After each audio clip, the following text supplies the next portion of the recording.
Regional high school football is underway here in Arizona as the Desert Mountain Wolves are facing off against the Cactus Shadow Falcons. My name is Andrew Neerum for Varsity Sports Show, joined today by Jordan Pullett here on commentary. And Jordan, this should be an exciting game. We were talking both really high offenses coming into tonight. Absolutely. Both of these offenses have been on an absolute heater recently. Desert Mountain High School these past few games has scored at least 40 points in 3 consecutive games. I'm very excited to see if this high-scoring offense continues, both for Desert Mountain and Cactus Shadows. Yeah, with Cactus Shadows, their last game last Friday versus Paradise Valley won 56-14.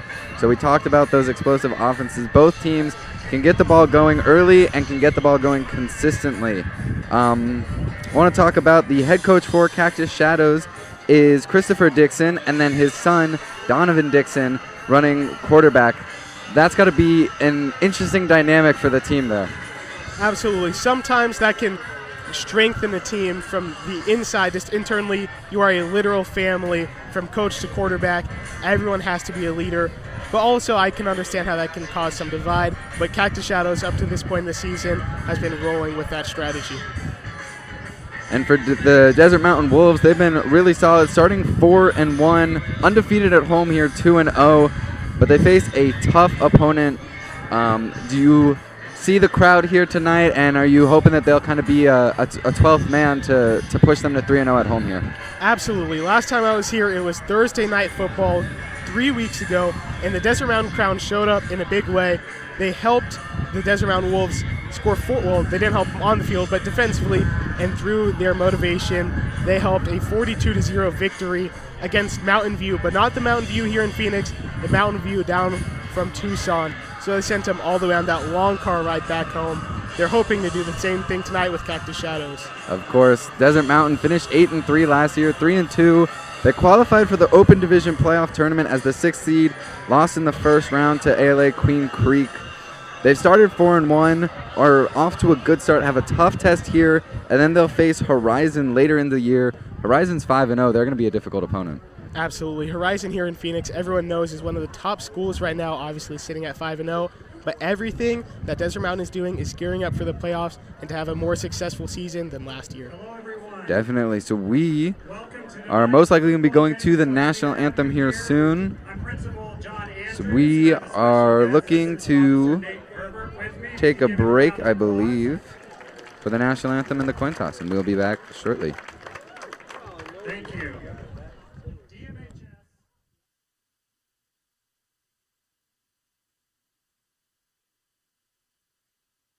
Reporting for Varsity Sports Show, I'm Evelyn Battis, Cronkite student at ASU, joined with me by head coach Conrad Hamilton with Desert Mountain Wolves. So, Coach, we spoke before the first game of the season. You mentioned that even though you're coming off of a great last season, your expectations are always growing. How has the team been meeting your expectations this season? Yeah, I think, especially over the last 3 games, I think we picked it up a little bit. That's to be expected, right? We had 16 new starters, with our program. We don't have that many seniors. So we're just kind of learning on the fly. But, again, the expectations are that a lot of guys have been in the program on varsity. Now the next step is to continue to improve from where we were in years past. And I think the guys are buying in, and they're starting to play better each and every week. This will be a tough challenge tonight, but we like where we're standing right now. What have you been highlighting in practice about Cactus Shadows to prepare for tonight's game? I mean, that's pretty easy, right? They probably have the most dynamic offensive player in the state in 5A. So, we're here to squash, Mr. Number 2 and, try to corral him in the pocket or whatever and prevent the big play from him. And then, again, on offense, we're going to continue to focus on our physicality at the point of attack, running the football. And I think if we're continuing to do that, we're going to open up all the other areas in our passing game and play action and stuff like that. So, again, our focus is to play good pass coverage on defense, but most importantly, try to corral number 2 as best we can. Well, thank you. Good luck tonight, Coach. Reporting for Varsity Sports Show, I'm Evelyn Battis, Cronkite student with ASU, here with Cactus Shadows head coach Chris Dixon.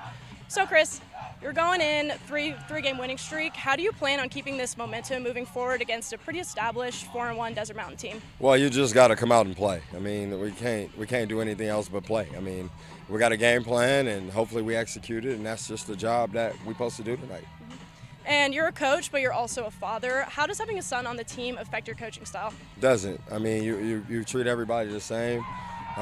When you need, actually it's a benefit because I can stay home and give him film if I want to, so he gets a little bit more film time than everybody else. But no, just I love him up at home. I'm dad at home, and I'm coach on the field. Awesome. Okay. Sorry. I'm so sorry.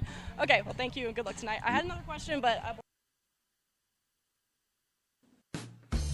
APAC is your one-stop source for all your automotive and heavy-duty air conditioning parts, supplies, and equipment. They're family-owned and have been the Valley's go-to for all your auto AC needs since 1982. Whether it's for your everyday or vintage car, commercial, or off-road vehicle or equipment, APAC has you covered. Call APAC, AAPAK, the AC experts at 602-254-1116 and ask for the Varsity Special to get 10% off your purchase.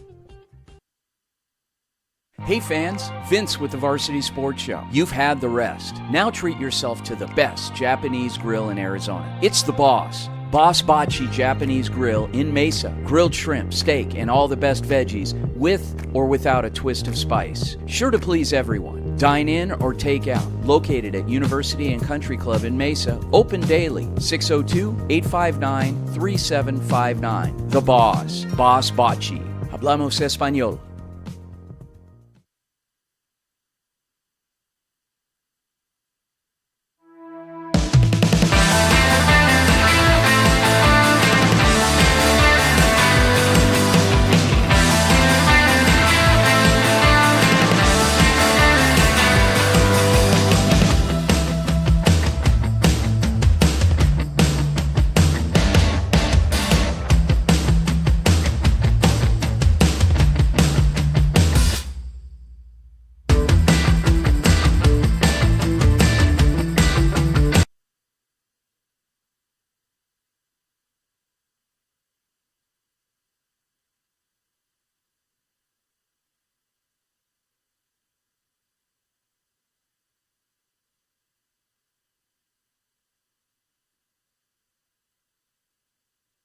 Hello, I'm Andrew Neeram, a junior at the Walter Cronkite School of Journalism and Mass Communication. I'm excited to show the Varsity Sports Show everything that I can offer on any side of production as I express my love for this business throughout the fall of 2025. Hey guys, Vince here to talk about Angel Dentistry. It's where my wife and I have gone for over 10 years, and we trust them with our routine and extensive dental care because they care. Dr. Amber Angel is an Arizona native, born in the town of Miami, and has been practicing in the Valley over 20 years. For general to comprehensive dental services, call 602-788-2008. Located off of Cave Creek Road just north of the 101 in North Phoenix. Angel Dentistry, proud supporters of our young people and proud partners of the Varsity Sports Show. We are here at Desert Mountain High School where the Desert Mountain Wolves are facing off against the Cactus Shadows Falcons. Andrew Neeram here, joined with Jordan Pullett as the national anthem and America the Beautiful just finished on bagpipes. An exciting game here to be sure as the coin flip is under the way. Jordan, any final thoughts here before we get underway? I hope that there's as many figurative fireworks as we saw pregame in that pregame show that we saw.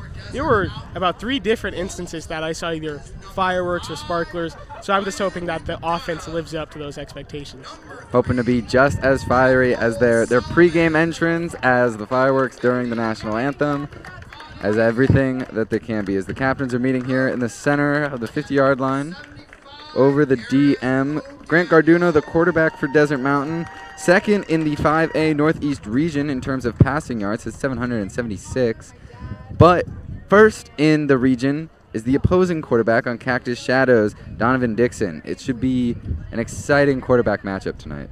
Absolutely. And the thing is, with both of these quarterbacks, they've been so dominant in these games, they haven't even played start to finish in a few of these contests. So I can only imagine how good their stats would be if they played a full 4 quarters in all of their games up to this point. So we are getting underway here at Desert Mountain High School in Scottsdale, Arizona. The teams are ready. They're fired up. We will see who comes out on top, the Wolves or the Falcons.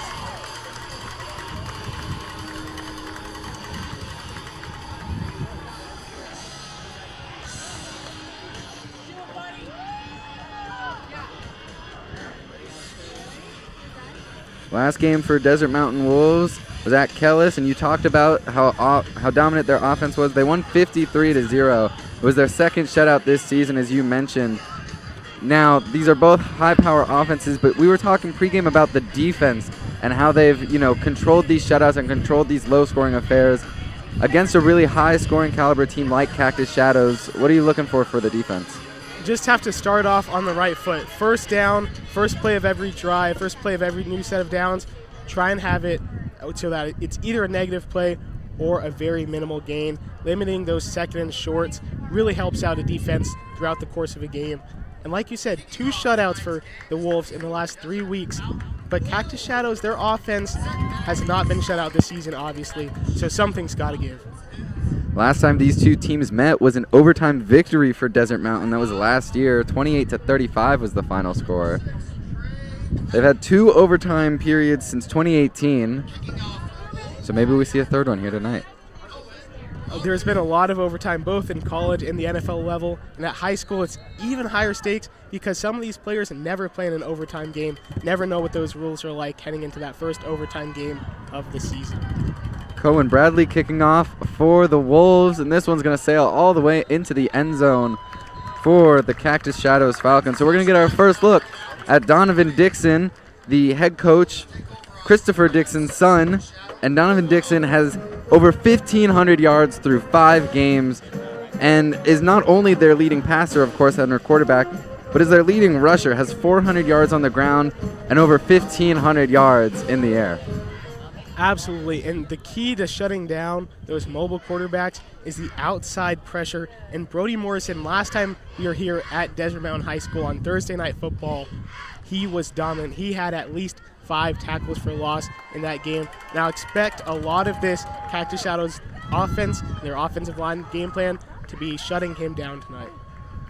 So operating from the 20 in shotgun formation here for the Falcons. Here's the snap. He's looking right. Fires it downfield. Flag on the play. Ball is caught by number 7, Alex Daphnis. Refs rule it incomplete now.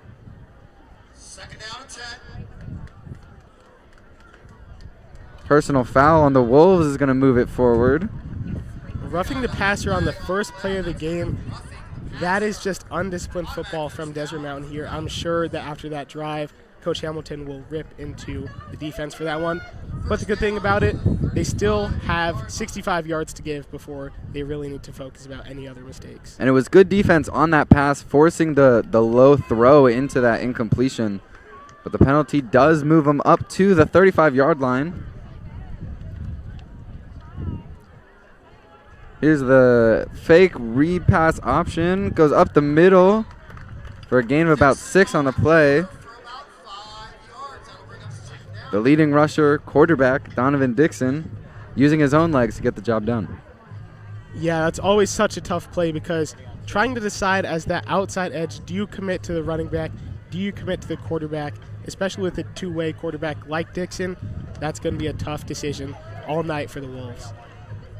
So it moves them forward 5 yards to the 40-yard line now.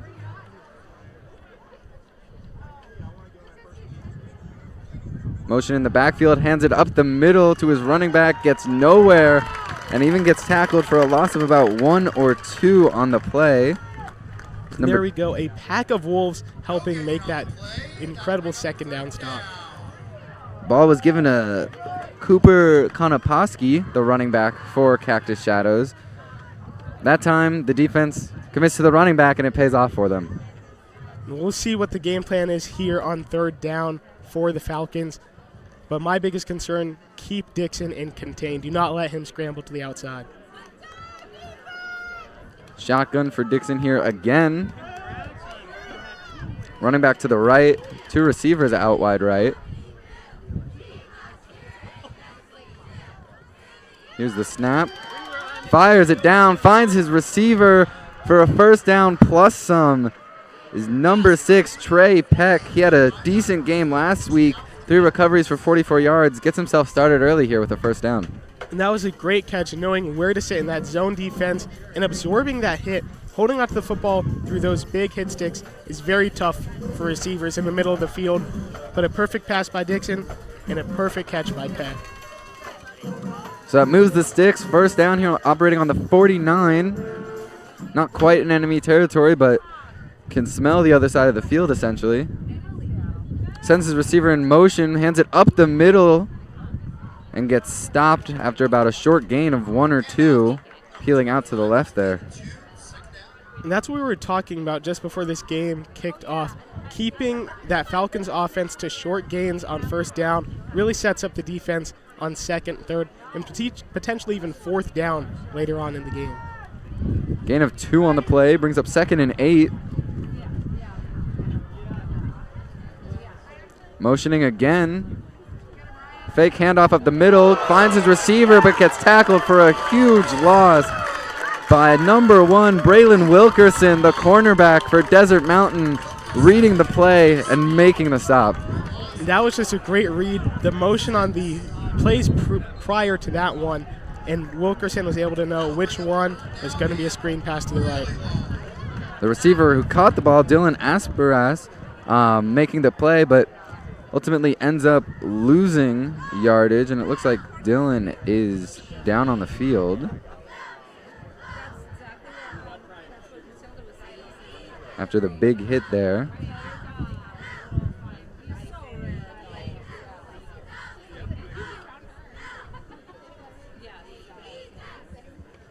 So we're going to send it to a break here as the injured player gets recovered and off the field.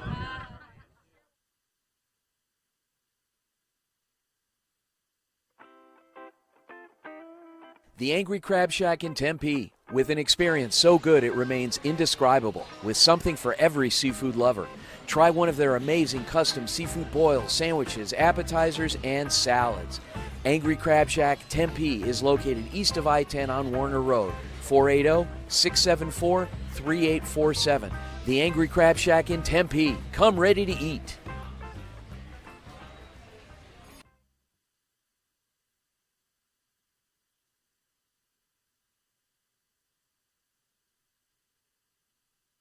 Hi, my name is Carmen Liberto, and I am a senior at the Cronkite School at Arizona State University, majoring in sports journalism. Over the past few semesters, I have worked on a variety of projects that have strengthened my reporting, storytelling, and on-camera skills.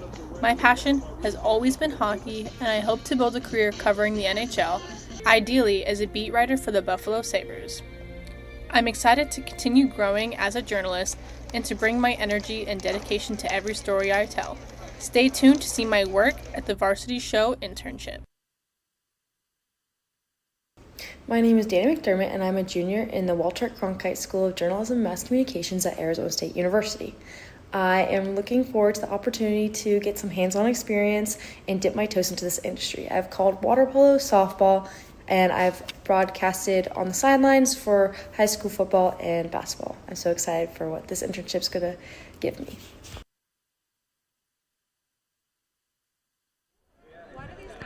Back here at Desert Mountain High School. Game still tied 0-0 with 9:02 left in the first quarter.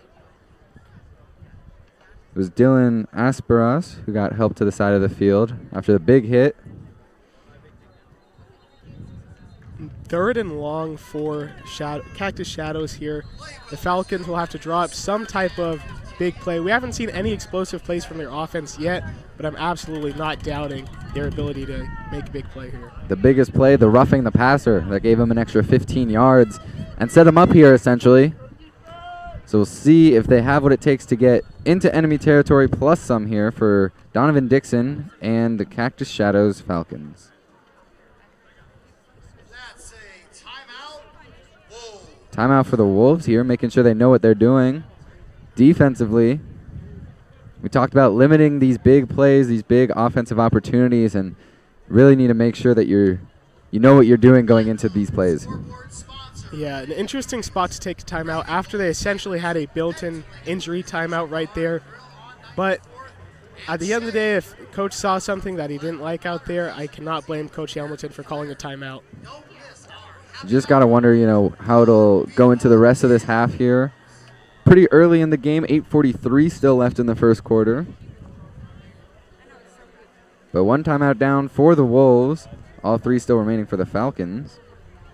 The key here on third down, keep everything in front of you. Make sure no deep route can get behind your deepest safety, and make sure no automatic first down penalties. No hands to the face, no pass interference, and no roughing the passer like we saw in the first play. So lining up on the 44-yard line is the Cactus Shadows Falcons offense. Here's the snaps. Fires deep, and that's intercepted. He's running the other way. The quarterback ends up tripping him up after the interception. It was number 6, Kaika Solomon, with an amazing interception on the play. It seemed like he was just able to read Dixon's eyes throughout the play, jump the route, and have a nice return on that interception, looking like a nice wide receiver right there on the return. You know it's a good return on the interception if the quarterback's the one stopping you going to the end zone. Beautiful read on the pass and a beautiful run after the play.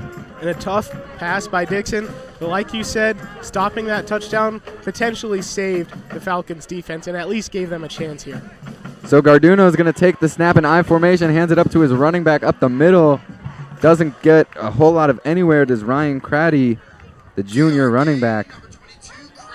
Last time I was here, Ryan Craddy had an incredible game, helped this Desert Mountain offense score 42 points, and he was part of setting the tempo early in the ground game.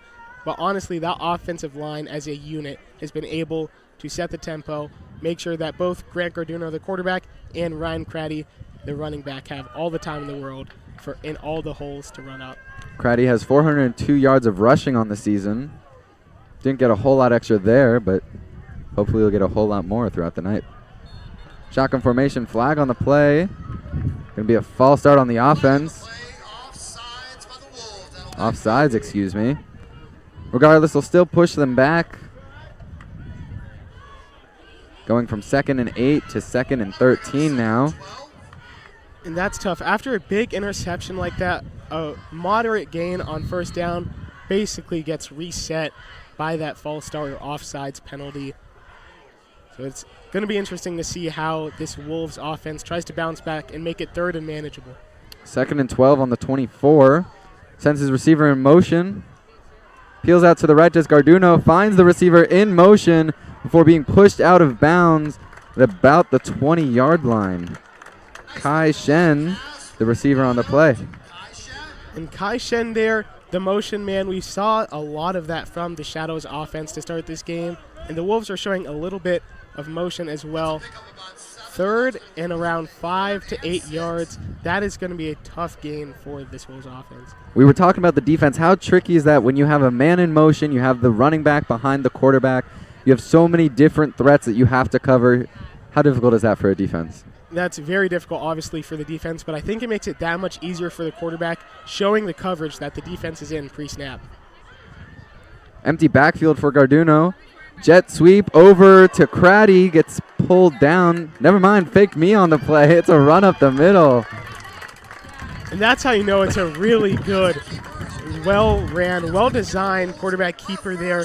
When not only you fool the announcing team, but when Ryan Craddy got blown up behind the line of scrimmage, he didn't even have the football. He's probably getting up thinking that hit was just completely unnecessary. Garduno does hand it off to Craddy this time. Up the middle for a moderate gain. I was only convinced because Craddy got tackled so quickly on that play that I thought that he had the ball, and then saw the play was still going and there was a dog pile about 7 yards down the field. And I just saw a very physical block on the right side of the field. It looked like it was by freshman Kai Hassenjaeger, the freshman receiver, blocking his cornerback all the way out of bounds through the white line. And if the receivers are willing to block like that all night, I'm very interested to see how the Shadows defense responds. Should make it easy for Garduno and Craddy, both in the backfield, having some fun with those blockers up front. Garduno's going to hand it off. Over to the left is Hassenjaeger. Does he have everyone? He does. Touchdown for Kai Hassenjaeger, the freshman who we just talked about the play before, taking the ball on his own terms and getting into the end zone. And I'm sure that play was designed after some coach on this Desert Mountain team noticed his willingness to block on the previous plays. And like a lot of coaches say, if you're willing to block, you'll get the rock. A beautiful touchdown for Kai Hasenjager. His third receiving touchdown of the year. And that's got to feel good for him as a receiver. You get the block and really help your offense the play before. Then you get the rock the play after and put your team up 7-0. That's also got to feel just incredible for the quarterback there, Grant Garduno. All he had to do is make a little tap pass, maybe a foot in front of him, and he gets credited with a 15-yard passing touchdown as a result. So off the interception, the Wolves respond quickly with a touchdown to Kai Hasenjager, pushing the score 7-0 with the Falcons trailing. This Desert Mountain defense has been able to set the tempo all season at home for them. Last time I was here, they played against Mountain View, who is known for their incredible rushing attack, and they did not go for any of it throughout the game. They held their rushing attack to a very minimal game. So I expect similar things for this Desert Mountain defense to continue after what we saw in that first drive. Definitely. Desert Mountain offensively scoring about 37 points a game. Gets an early 7 here as the kickoff doesn't quite go to the end zone. They elect to receive it. Running up the middle, peeling left. Fighting a defender. Gets pushed back even further towards the end zone. Refs are not ruling a safety, but there is a flag on the play. That flag did come out so late. Just looked like a very preventable penalty there, assuming that it is some type of taunting or unnecessary roughness flag on Desert Mountain. But a great defensive play from Desert Mountain. Personal foul on Cactus. Shadows is going to back them up even further from where they're already put. And thanks to forward progress, Cactus Shadows was able to start at the 11 before the penalty. But now they're going to start around that 5 or 6 yard line, losing half of those yards. So we're gonna send it down to our field correspondent, Ava Lambatis, who's got more on what just happened.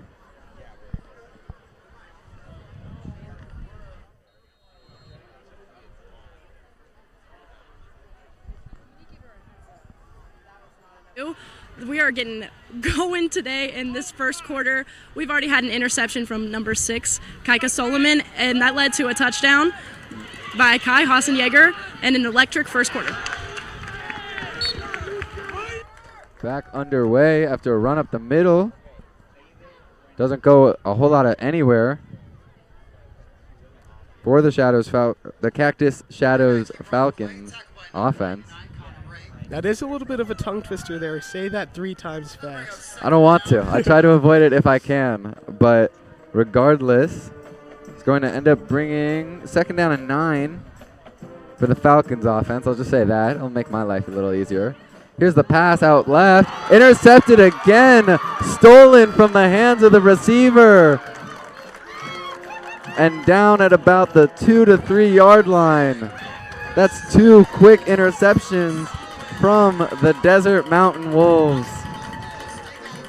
And that's just a very physical play by the defensive back there, setting the tone, setting the tempo, letting him know that he's going to be there, physical, ripping the ball free at the goal line there. And now all of a sudden, these Wolves have the ball at the 2 yard line, threatening to go up 2 possessions. If I'm not mistaken, I believe that was Brody Morrison, number 11, who might have stolen the ball. I'll have to get confirmation on that later, but we talked about him pregame. Brody Morrison is electric on defense.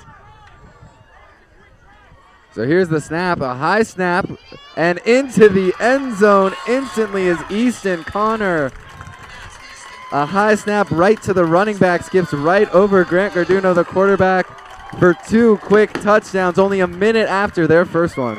And there we go, Easton Connor, the two-way player. He plays linebacker and plays running back for this Wolves team.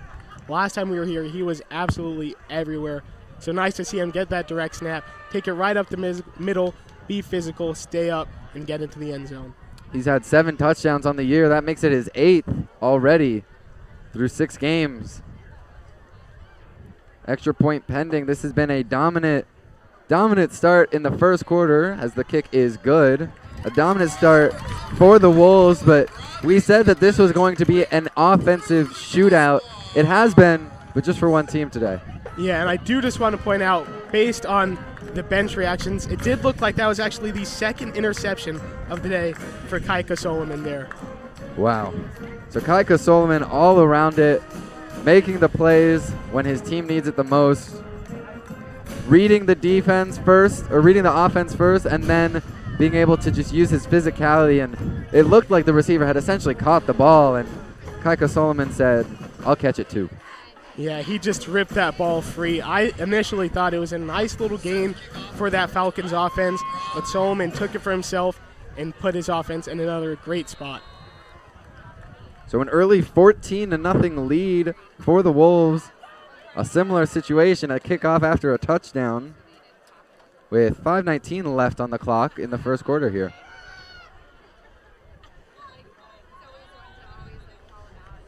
Play blown dead. Fair catch. Touchback. The return man did look a little confused on why that play was blown dead there.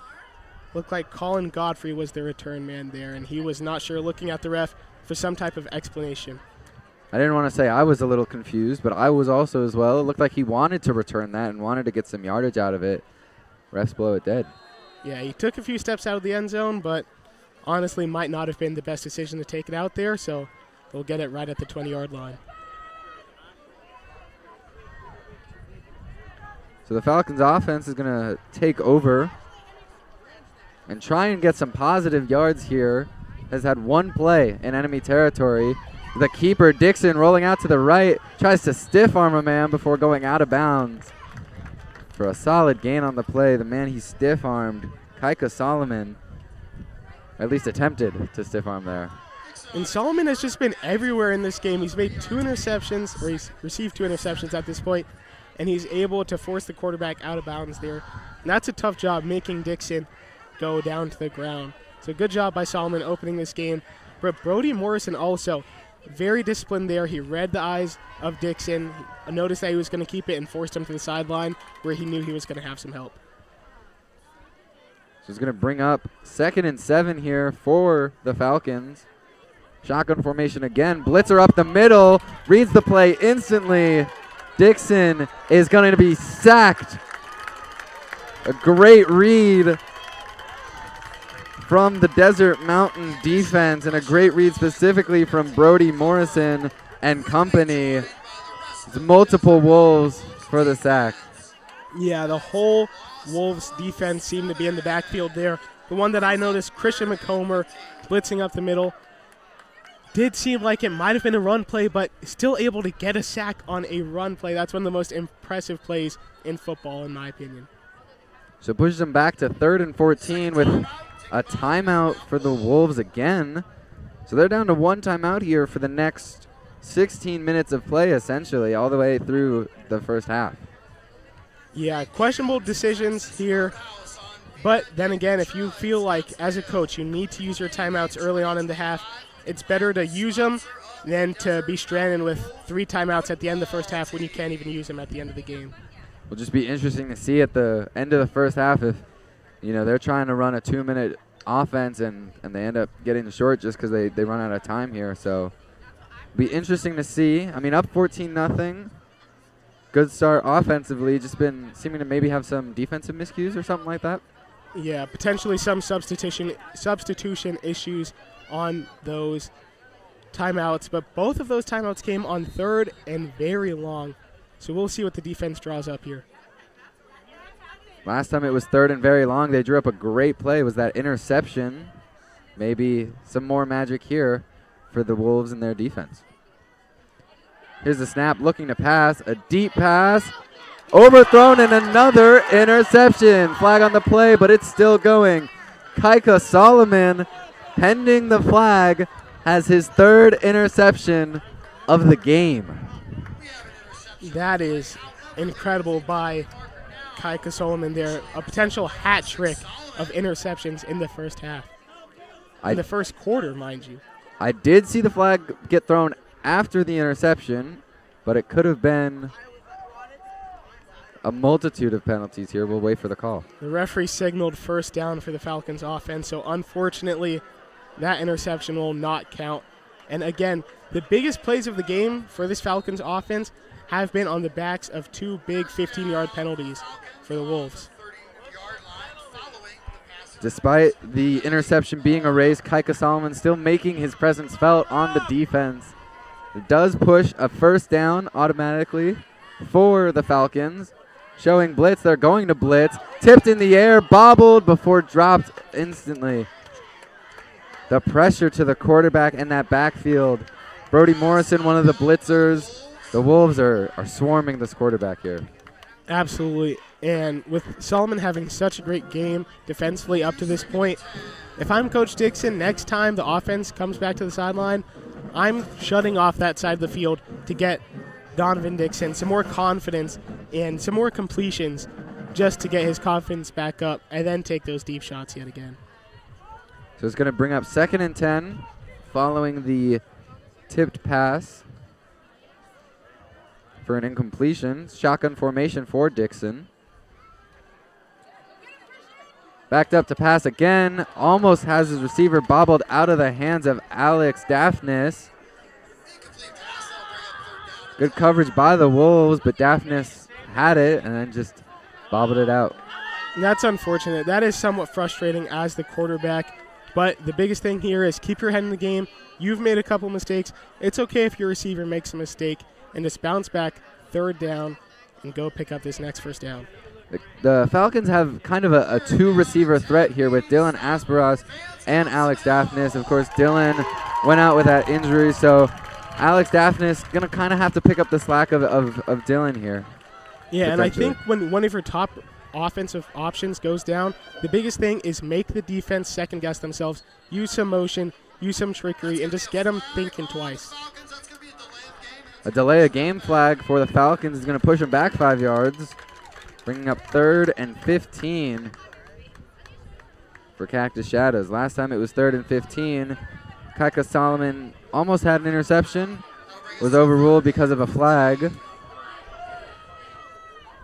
And 3rd and 10 is not very easy, but those flags making it 3rd and 15 make it even tougher. Drop back to pass. Dixon has a receiver, does finally find him. Finds his receiver, Trey Peck, deep into enemy territory at the 35-yard line. And from here, it did look like pretty good coverage from this Wolves defense, but Trey Peck was still able to haul it in off the perfectly placed pass by Donovan Dixon. In that pass, you put more credit on Dixon for the perfect pass or for Trey Peck for able to make that grab while so tightly covered? It's a combination of both. Dixon's confidence to be able to keep on throwing it deep despite his 2 interceptions and the 1 that was taken back due to a penalty, but Peck able to make that contested catch. I really credit both guys there. So it's going to push them 1st and 10 for only their 2nd play in enemy territory. Empty backfield for Dixon, bursts through the line of scrimmage and has room to run. He keeps going all the way to the end zone. A running touchdown for the quarterback, Donovan Dixon, and the Falcons answering with the touchdown of their own. And there we go. Dixon's dual threat ability finally coming into play there. Looking like just an absolute running back. He looked like the fastest guy on the field there, and that's incredible, having your quarterback have that type of speed. After he scored, he skipped to the track. Maybe he wanted to run another 100-yard dash there. Wouldn't surprise me. Looked like he even got some yards after contact. Looked like he almost could have gotten hit there at the line of scrimmage, but bursts past that and gives the Falcons 7 points on the board and makes this a 14-7 game, with the Wolves currently up with 3:22 left in the first quarter. And that drive had a 14-point swing in it. That touchdown that rushing touchdown by Dixon doesn't happen if there's no flag on the interception. So a costly mistake there for the Wolves defense. But let's see how their offense bounces back. The pressure switching to the Wolves, receiving the kickoff for the first time in this game. Wolves kicked it off in the start of the game, so they'll be receiving the second half kickoff. But right now, Will Torrey to kick it off. That is a crazy stat that you just said.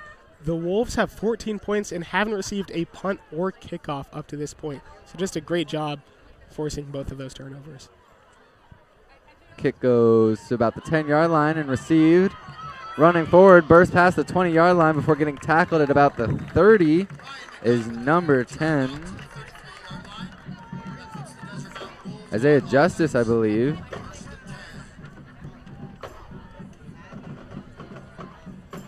So starting in decent field position, past where you would have been if you took the touchback, but a kick that was a little short of being a touchback, for that matter. And although this is great field position, in normal circumstances, this is by far the worst field position that the Wolves have had tonight, starting in their own territory, something that they haven't done yet. So we'll see how Garduno and company can respond after the touchdown from the Falcons. Empty backfield for Garduno, sends his man in motion. Now turns it into a shotgun formation. Scanning the field is Garduno, backing up. Tries to find his receiver, Ryan Craddy. Just a little too high for Craddy's hands, and it goes incomplete. There was a long developing screenplay there, and there was a flag for an ineligible man downfield. And that's the con with those long developing screenplays. Sometimes the linemen just can't help themselves, and they want to make that block a little bit too early. So it's going to push the Wolves offense back here.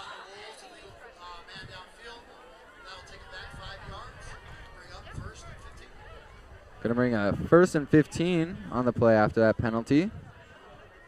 So you talked about the relative starting field position for the Wolves. Now push back 5 extra yards into their own territory. Yeah, and more importantly, 1st and 15. Now that just pushes them back into an even worse spot.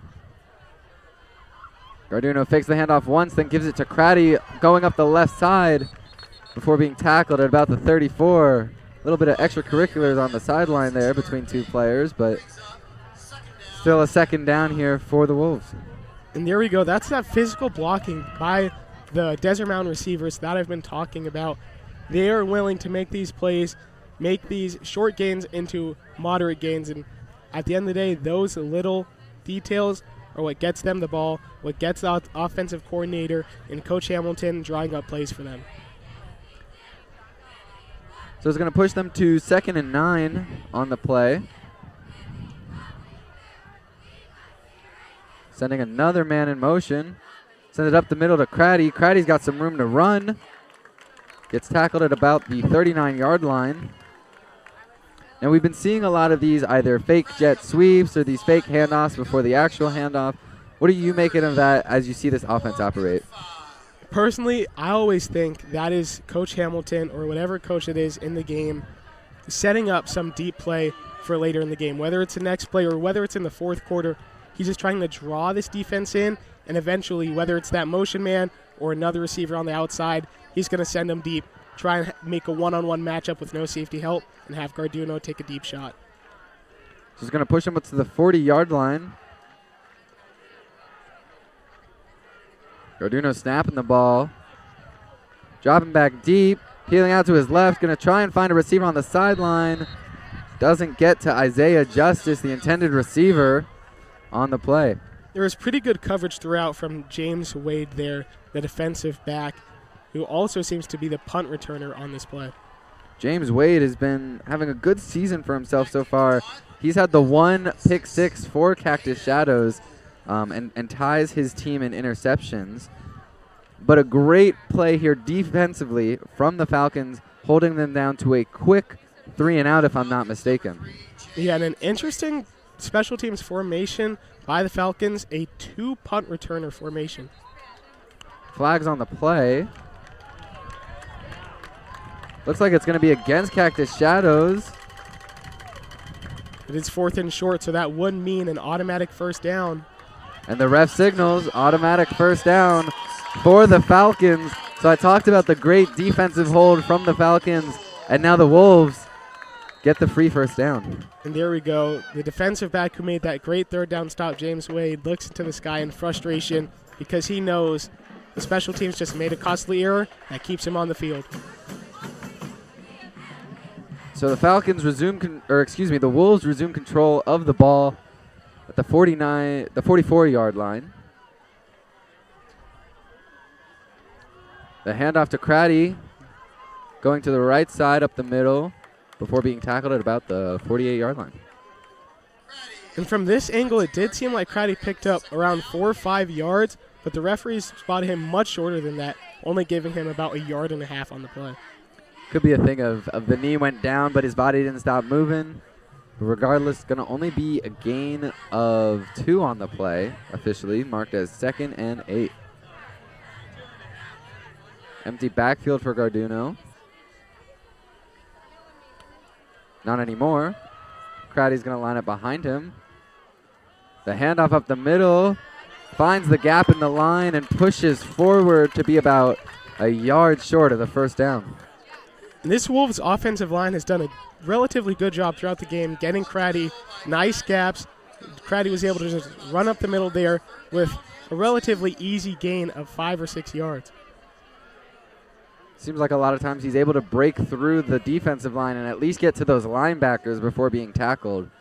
So it's going to bring up 3rd and 1, I believe. 3rd and 2 on the play. With 14 seconds left, here's the snap. Up the middle, stays on his feet before being tackled down. Looked like a late hit. No flag on the play.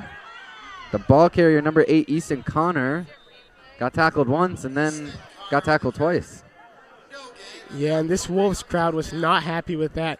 Already a pretty physical tackle, grabbing him by the head there, and then that late hit that I think the refs honestly might have just missed. Look to be talking it over, but it is going to be the end of the first quarter with the Desert Mountain Wolves leading the Cactus Shadows Falcons 14-7 in what's been an exciting offensive game here for both teams. Yeah, and even when the offense hasn't been great, it's been because of the defense. We have seen this Wolves defense cause multiple turnovers, and even one that got called back. So very excited for more big-time plays and highlights by both of these teams tonight. Was going to send it to commercial break, but it looks like we're moving already as the Cactus Shadows defense is getting out there. So we will keep it here at Varsity Sports Show.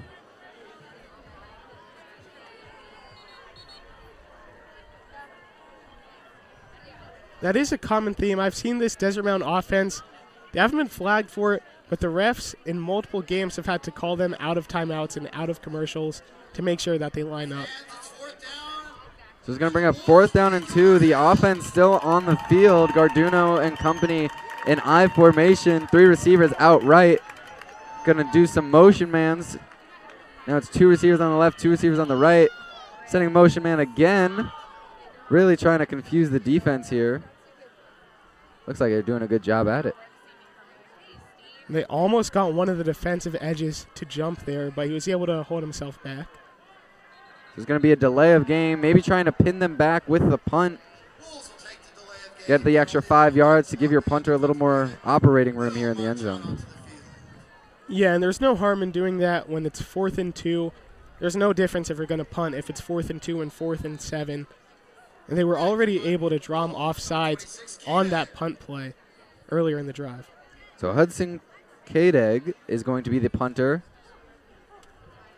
Back to receive. We talked about it. The 2-man set for Cactus Shadows. Number 5, Colin Godfrey. And can't quite see that other number. I believe it is number 3, James Wade.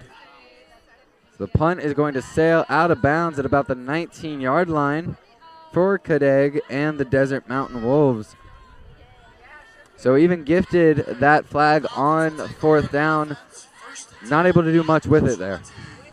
Yeah, somewhat frustrating for this Wolves offense not be able to take advantage of that flag, but still able to pin these Wolves, or as the Wolves, they're able to pin the Falcons inside their own 20 here. So Donovan Dixon and company going to look to get back-to-back touchdowns after they got their first one on the last drive. So here we go, starting on the 20-yard line. The run up the middle gets swallowed instantly by a swarm of wolves, or I should say a pack of wolves, blowing the play up before the line of scrimmage. And there we go. The whole defensive line, as a unit, was able to get to the running back there right as he gets the ball. A loss of 2, and that's what we were talking about pregame. Make these first downs into second and long, turn those second and longs into third and longs, and that's how you get the ball in favorable field position and put your offense in a good spot all night long. 2nd and 12 on the 18 now for the Falcons. Dixon takes the snap. Going to try and scramble out to the left. He does so before getting solid up at the 21-yard line. Pretty high near the shoulder pads there, but tackled nonetheless. Good tackle there by Christian McComber. And I noticed there the whole defense, once Dixon got past the line of scrimmage, they were able to stay disciplined, kind of stand in an athletic stance, and make sure that he was not able to run straight through him or right around him. So no ankles taken in the process on that last play. And Dixon moves it a little closer to 3rd and 9. Blitz up the middle. Gets the pass off, intercepted again into double coverage. And that's number 7 on the play, Hassan Smith, the junior defensive back for the Wolves, with the 3rd interception of the night. And unfortunately, this one might be taken back just like the last one. Roughing the passer on the Wolves. So 2 flags erases what could be a 4 interception game here for the Wolves. Yeah, well covered by defensive back Hassan Smith there, number 7 for Desert Mountain. But unfortunately, the stat sheet is not going to say that he caught that pass. So it's going to move them all the way up to the 37-yard line, where they once were at the 18-yard line. And then again, this Desert Mountain defensive unit has had so many penalties and has really given these Cactus Shadows Falcons way too many opportunities in this first half to get explosive plays. So 1st and 10 for Dixon. He's going to hand it up to the middle. Fumble on the play. Going to see who recovers it. The Desert Mountain Wolves are cheering and celebrating. The one holding the ball is number 15, Christian McComber. And the refs agree. The Wolves did recover the fumble. Number 15, Christian, he's been everywhere tonight. He's had some tackles for loss. He had almost a sack on a running play earlier in the night. It's only fitting that he comes up with that fumble recovery there. Looked like that was Colin Peters who let the ball slip out of his hands for the Falcons. But now the Wolves are going to return to good field position, starting in enemy territory already. And that's their 3rd forced turnover of the game. If you include the ones taken back due to penalties, that's 5. So this defense has just been able to make big play after big play tonight. Here's a snap, fakes the jet sweep. Garduno looking to fire, finds his receiver. He's still up on his feet. Tackled within the 10-yard line is Evan Dowd, the wide receiver, making a great play off of Garduno's pass. And that's what we were talking about earlier in the broadcast. A lot of these jet motions before the snap are just to set up the defense, see what coverage they're in, and then there we go, the big shot that we've been expecting all night from Grant Garduno to number 2, Evan Dowd. A great play there, faking the jet sweep and then finding Evan Dowd, who was originally lined up in the backfield with him in shotgun formation, able to find him for a deep play. And now on the 9-yard line, a run up the middle gets swallowed pretty quickly.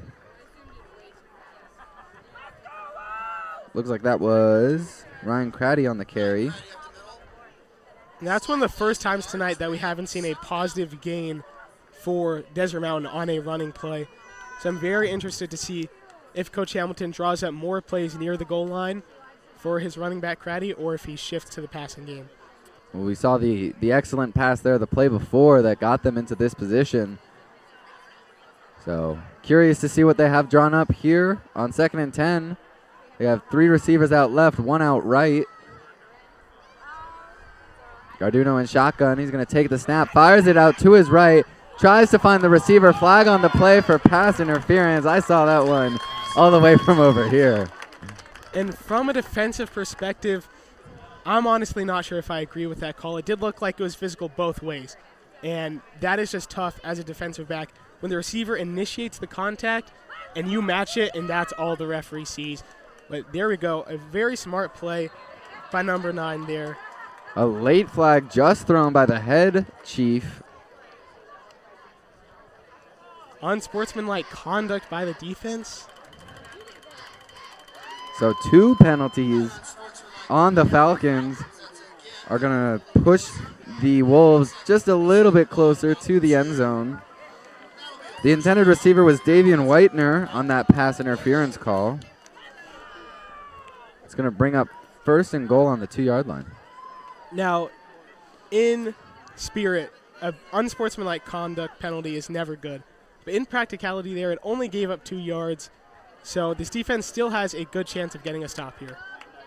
It's going to be 2nd and goal. Here's the snap right up the middle. Easy, untouched touchdown for number 8, Easton Connor. His 2nd one on the night. In that same wildcat formation, that is something that this Desert Mountain offense likes to do near the goal line. Craddy seems to be more of the 20-to-20 guy, but in short yardage and in big goal line situations, Easton Connor has been their go-to guy up to this point in the season. Yeah, Easton Connor has about 200 less yards on the ground than Craddy, but has 9 touchdowns compared to Craddy's 2.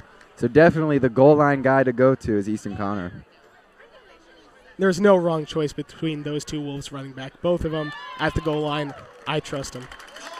Extra point is good, so that's going to push the Wolves up to 21, and the Falcons stay at 7 after that fumble gives the Wolves the ball. And after what's been an exciting play and an exciting drive, we're going to send it down to our field correspondent, Ava Lambatis, for more on the game. Desert Mountain is just dominating tonight with 21-7 in the second quarter so far. Easton Connor has been on fire with his 2nd touchdown of the game, bringing that score to that 21-7.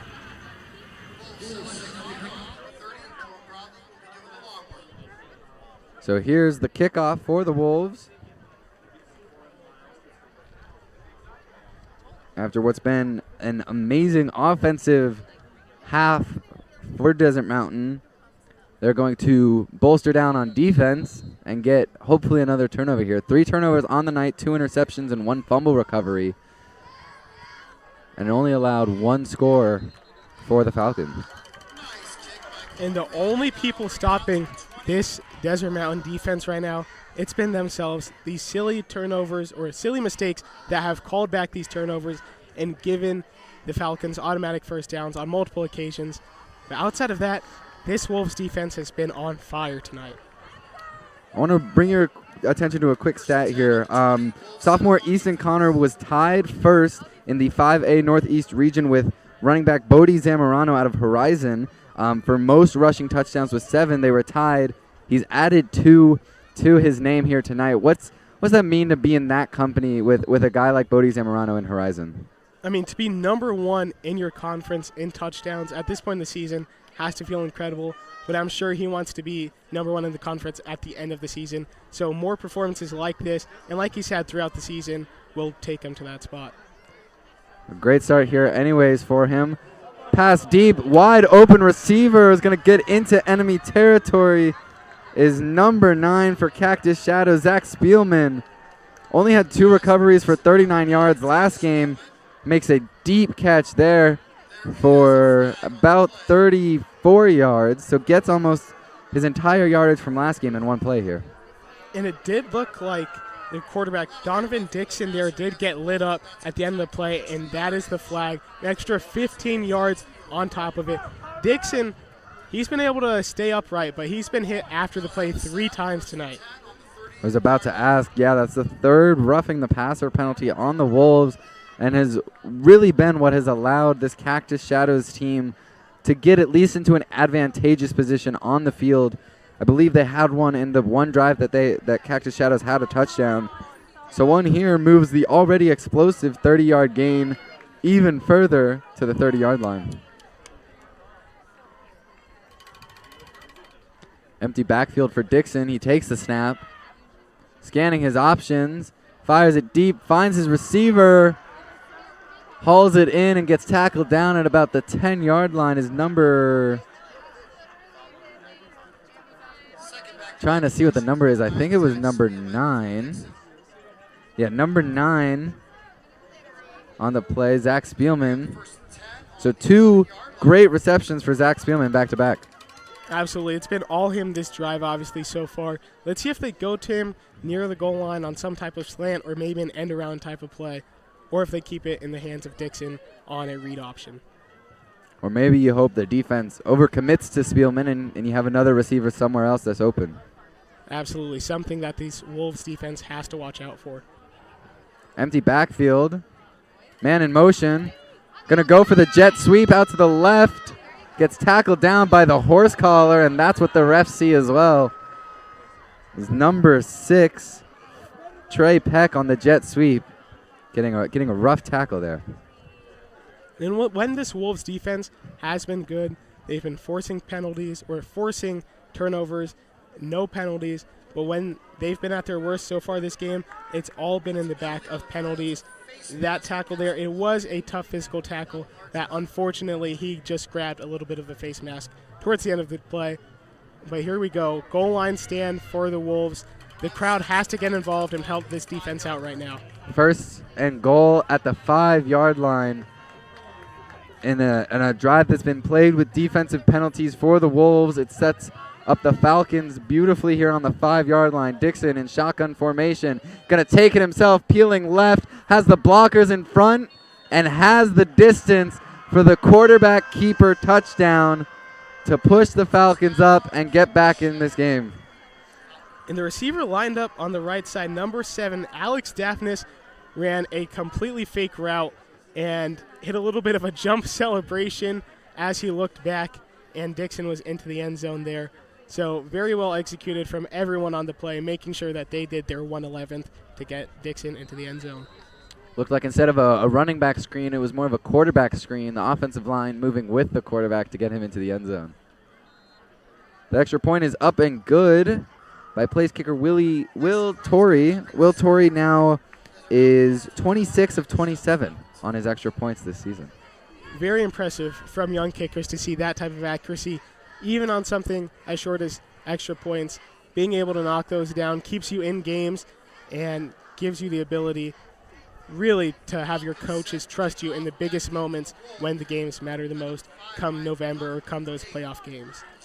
I was just about to say, we've seen kickers cost some teams certain games, whether that's in college or even in the professional level or here at high school level in Arizona. So it is always reliable. His only missed extra point was week 2 versus ALA Gilbert North. So it's been a minute. I'm not trying to commentator curse or anything, but it's been a minute since he's missed one. If he misses his next one, everybody knows who to blame for that one. So here's the kickoff. Going to be fielded at the 1-yard line. Pushing out right. He has the blockers in front of him. Doesn't stay on his feet. Gets tripped up and falls at about the 35-yard line. There's number 5, Ryan McDonough. A great return by Ryan McDonough there. But towards the end, I was a little concerned. He was holding the ball a little loose as he was falling. But no harm, no foul there. Great return to around the 33-yard line. So Ryan McDonough brings him out to about the 30, officially ruled at the 33-yard line. Now Desert Mountain with an opportunity to respond after the quarterback keeper run from the Falcons. Garduno, the handoff to Craddy up the left side, pushing, trying to get past the line of scrimmage, doesn't look to get there. A great stop by the Cactus Shadows defense. Number 4, Aiden Chambers, made the play there, and he is hyped up on the left side of the field right now. Rightfully so. I feel like this Cactus Shadows team has not had the easiest time containing Craddy, and getting a play like that behind the line of scrimmage has got to feel good. Especially, or in particular, that celebration can bring your teammates right back into it, get them fired up for you, and make them even stronger for that next play. and try and containing Craddy, who has had an absolutely incredible game up to this point. So it brings up 2nd and 10. Going to be officially ruled as no loss on the play on that first down. Garduno trying to make something happen. He's going to take the ball himself, peeling out right. Has a man to try and beat. He stays on his feet even after the big hit. Garduno taking one to the chest and staying upright. And as someone on the defense, on the sideline, or even on the field watching Garduno take that hit, that's got to fire you up.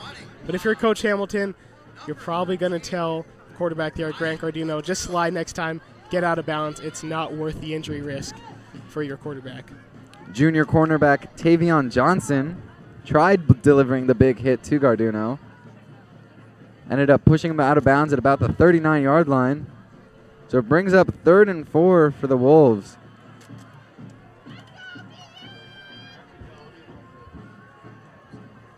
Here's the snap. Garduno looking deep. Finds Craddy. Doesn't find Craddy. Interception, but he might have been out of bounds. We'll see what the refs say. They rule that it was an interception caught in bounds by number 5, Colin Godfrey, making the interception and taking it right in front of Ryan Craddy. And Godfrey there, after intercepting the ball, made sure to get not just 1, not just 2, but 3 feet in bounds, making sure that the ref saw all of those steps before he got out of bounds. He was willing to talk to anyone that was willing to listen on that sideline. They were talking to multiple coaches and players of the Wolves. That's got to give the Wolves some type of motivation to get a stop here and be able to talk back. But it's also got to give Cactus Shadows some motivation. After the quarterback keeper touchdown, they set themselves up pretty decently on the 45-yard line and an opportunity to make something happen with 5 minutes left in the first half to potentially even out this game before halftime. This is the second time this half that Cactus Shadows has gotten the ball with an opportunity to tie it after once being down 14. On the last drive, they threw an interception that was called back and then fumbled the ball. So we'll see how they respond here. A delay of game penalty on the Falcons is going to push them back 5 yards to the 40-yard line now. Still 5:11 here in the second quarter. All timeouts for the Falcons, only 1 left for the Wolves.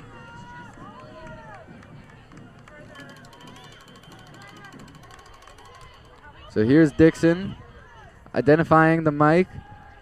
He's going to avoid a sack and peel out to the right. Fires it downfield and finds his receiver in what was really good coverage by the Wolves. Manages to find his receiver, number 9, Zach Spielman, again for the recovery. Spielman had a quiet start to this game, but these last 2 drives, he's had 3 big catches now. And that's the danger of a dual-threat quarterback like Dixon. If you don't keep her contained, he can get to the outside and take off with his legs or make an incredible throw on the run like we just saw to Spielman.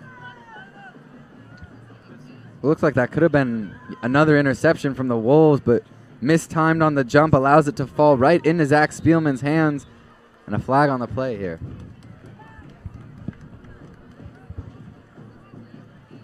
The Wolves were showing blitz, and unfortunately for Cactus Shadows, their offensive line was a little intimidated. They jumped just a little early on that snap there. Now I want to ask you, when the Wolves took these 2 timeouts, they were up 2 scores. Now, with the Falcons having an opportunity to score here before the end of the quarter, do you think those timeouts that they took in the first quarter might come back to bite them here at the end of the first half? Yeah, the worry was always that those 2 timeouts were going to come around at the end of the half when they needed them most in a 2-minute drill for their offense. But if they get a stop here in short time, they will be able to get the ball back anyways. Dixon dropping back, gets hit as he throws, and because of that, an interception, forcing the pass to be inaccurate, and the 3rd interception for the Wolves. Number 7, Hassan Smith, had the interception pulled back from the flag, gets a real one this time. And for Hassan Smith there, he's just got to be fired up that this one, there's no penalties, this one counts. And Dixon was lit up so hard there, it was almost like a punt return. Hassan just had to make sure that he was underneath that ball and landed underneath it. But the silver lining for the Falcons here, The Wolves start with the ball around the 1-2 yard line, so they've got to be careful here. No holding penalties while Garduno's in the end zone. That would cause a safety, and do not allow a tackle for loss. Silver lining as well, 3:57 with only one timeout. So if you're trying to push 98 yards here, you got to make sure you either get out of bounds or get a clock stop in some way, run up the middle to avoid any trickery happening in the end zone, pushing them out to about the 6-yard line. Great job by the interior offensive linemen of the Wolves there, getting a strong push, making sure that Craddy had more than enough room to not only get out of his own end zone, but to get a few yards on the play there and give his offense a little bit more space to work with. So it's going to bring up 2nd and 6 on the 5.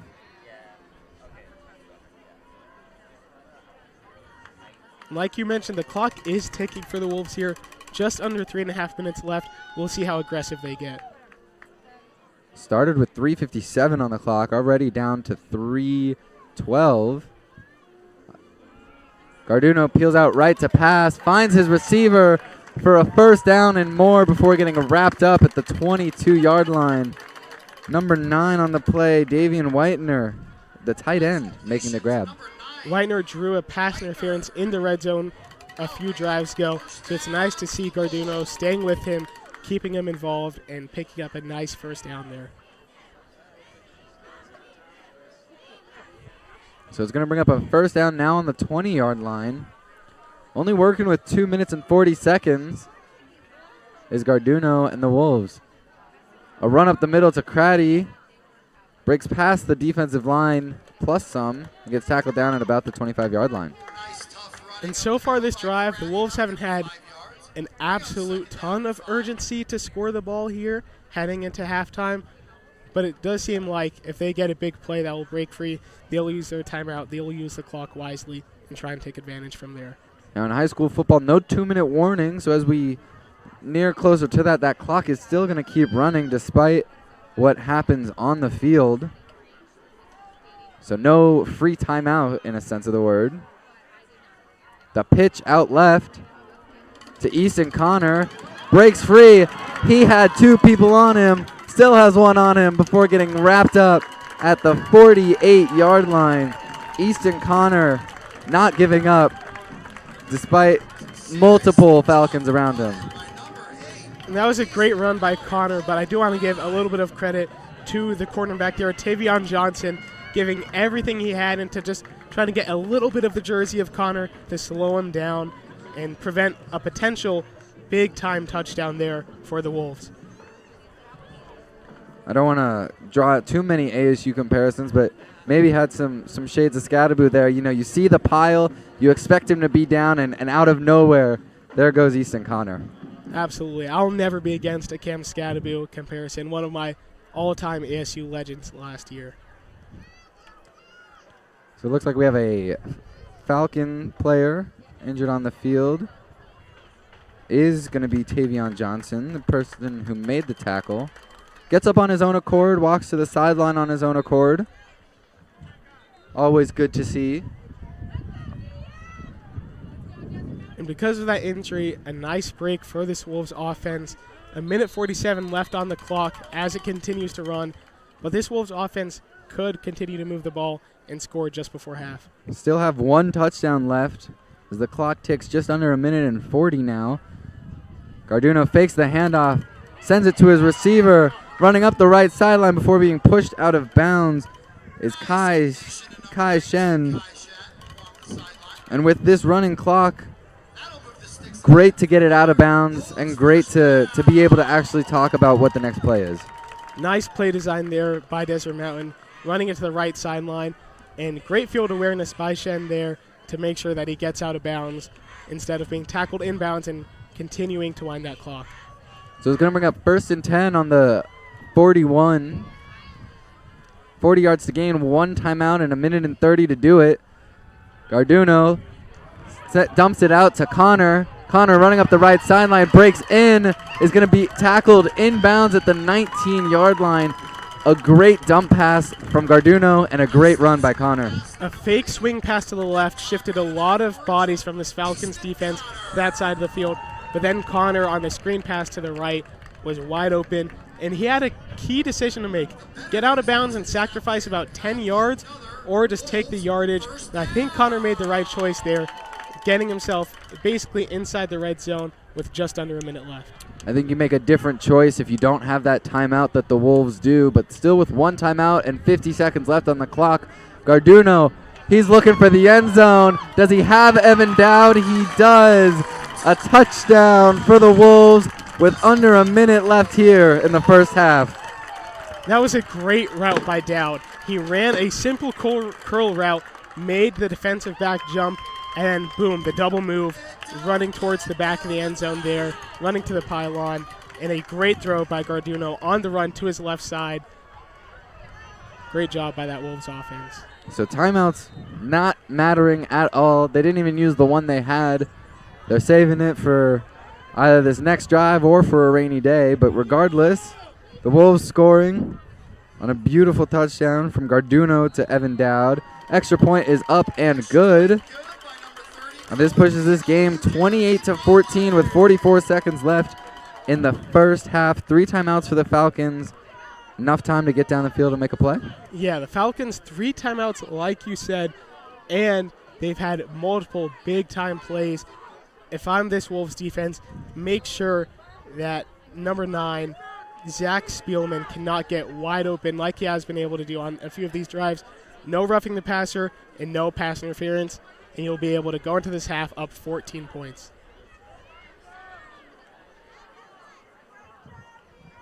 So with 44 seconds left, the Falcons are going to receive the kickoff.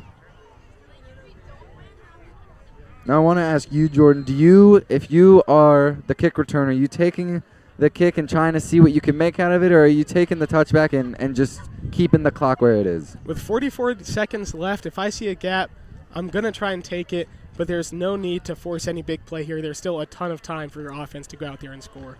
So here's the kickoff. It's going to go into the end zone, and they're going to do just that. They're going to take a touchback and bring out Donovan Dixon and the Falcons offense with 44 seconds and 3 timeouts left. Yeah, with 3 timeouts, the key here, no big costly mistakes.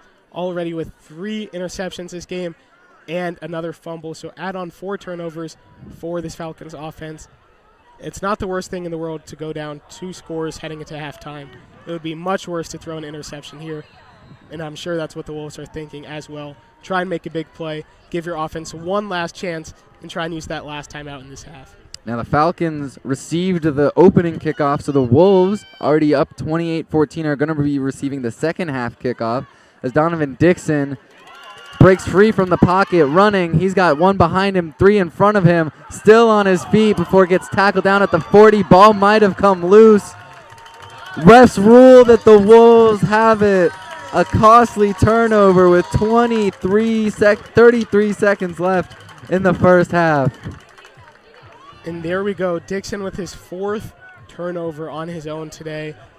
But this Wolves defense, like we've been talking about, has made big play after big play. That is their 5th turnover that they forced, and we are still in the second quarter.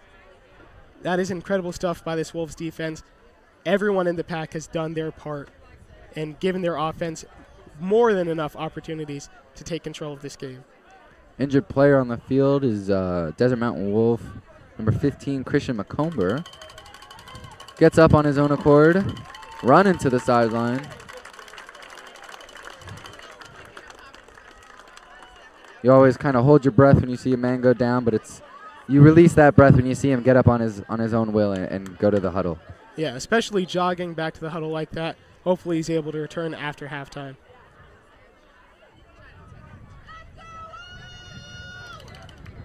So the Wolves are going to take over here with 33 seconds and 45 at the 45-yard line. Now, I made a joke that they were saving that timeout for a rainy day, but great opportunity to use it here with 45 yards to go and 33 seconds to do it. Garduno flips it left. A foot race to the end zone, doesn't reach the ball. Intended receiver on the play was Isaiah Justice, which is a little overthrown there from Garduno. Yeah, not a bad shot on first down. Put it where only his receiver could have theoretically got it if there was a little bit less contact on the route. But 2nd and 10, 31 seconds left. The key here, no big mistakes. You're completely fine going into the half, up 14 points.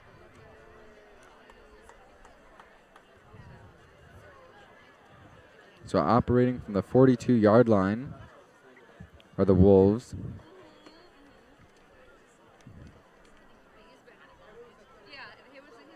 Now, the Wolves only lost 2 games in the regular season last year.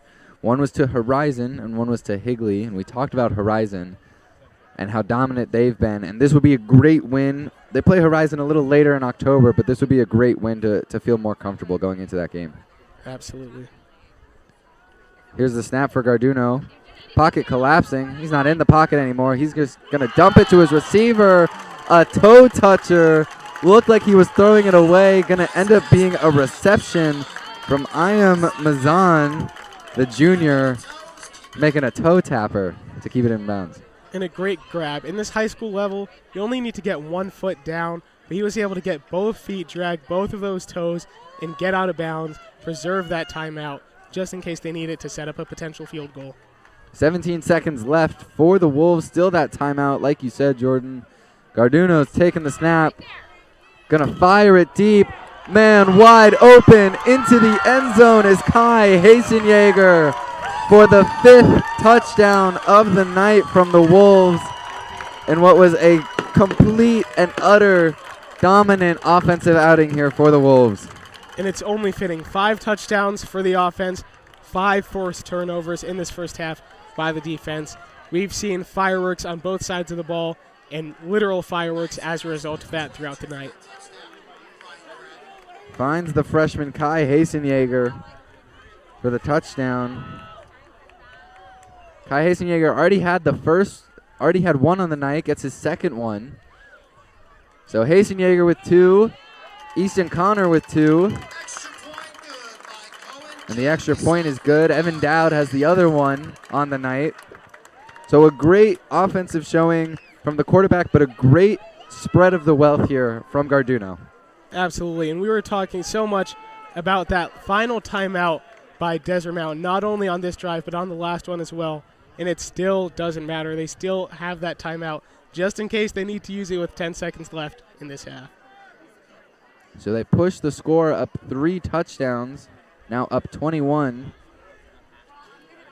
Receiving the second half kickoff is the Wolves.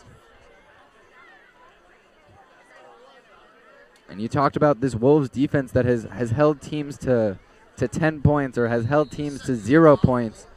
Off to a great start here with only 14 in the first half. Yeah, 14 points. In comparison to the other games, that would be a lot. With 5 turnovers and add on another 2 due to penalty, this defense has been on fire. Kickoff from the 40. A squib kick up the middle. Finds number 13 on the Falcons. He peels out right. He's running with a full head of steam. He tackled out of bounds. The refs say end of the first half here at Desert Mountain. There has been an offensive and defensive outing from both teams. And these Wolves are going to head to the locker room very happy with what they've accomplished. Absolutely. 5 touchdowns, 5 turnovers. This Wolves team as a whole, even their special teams, no missed PATs, no real miscues up to this point. So a great job all around by the Wolves. So the halftime is upon us. The Wolves are currently leading 35-14. And we're going to send it down to our field correspondent, Ava Lambatis, for a quick halftime update. Ava Lambatis here with Varsity Sports Show. I'm a Cronkite student at ASU, and we have just finished the first half of this Desert Mountain Cactus Shadows game. It has been insane. The score right now is 35-14 at the end of the quarters, and Easton Connor is having an incredible game. I mean, they've had so many touchdowns, at least 2, and just running an amazing game.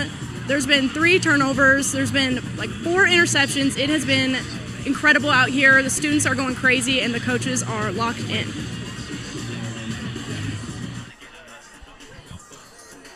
So we are going to send it to break here at halftime. Desert Mountain Wolves leading the Cactus Shadows Falcons 35-14 here at Desert Mountain High School. Hello everybody, my name is Antonio Gutierrez here with the Varsity Sports Show, and today we'll be talking about the Horizon Huskies and their elite rushing offense. They run a three-back set led by seniors Bodie Zamorano and Johnny Issett, with freshman running back Dylan Brush playing a vital role as well. Bodie Zamorano is one of the many stars on this Horizon offense. The all-time leading rusher at Horizon has been a 4-year starter and has started out his senior campaign on fire, averaging just over 125 yards a game on the ground. His physical running style has helped him find the end zone 4 times as well this young season.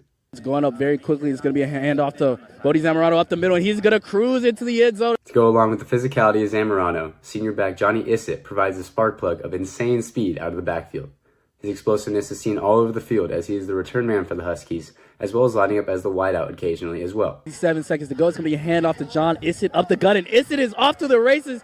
30, 20, 10, 5, touchdown. Horizon touchdown, John Issett. And if all of that wasn't enough, here's freshman running back Dylan Brush. To the left of the formation, it's going to be a handoff to Dylan Brush. He's going to take it up the middle, and he's going to score a Horizon touchdown.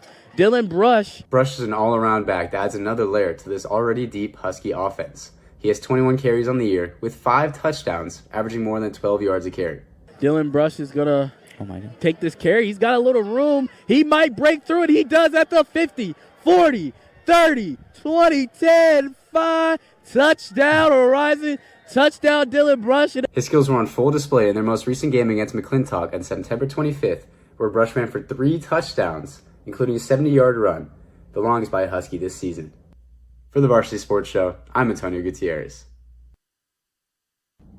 I'm Andrew Hughes, and I'm reporting for the Varsity Sports Show. On Friday, I had the honor and privilege of covering the Horizon versus McClintock High School game in Tempe, Arizona. This game featured the 4-0 Huskies, the 5A 4-0 Huskies. The Horizon Huskies have been the class of 5A, and they walked into McClintock High School against a team that was 1-3, reeling for injuries. And after talking to both coaches, it was clear that this matchup was going to be a tale of simply who had the more talented team. Horizon's rushing attack led by the star Bodie Zamorano, the quarterback Carter Puma, the wide receiver James Kloppenstein did not disappoint. James Kloppenstein had one of the most exciting diving catches I've ever seen in person in the first quarter, and after that, the Horizon Huskies didn't let up.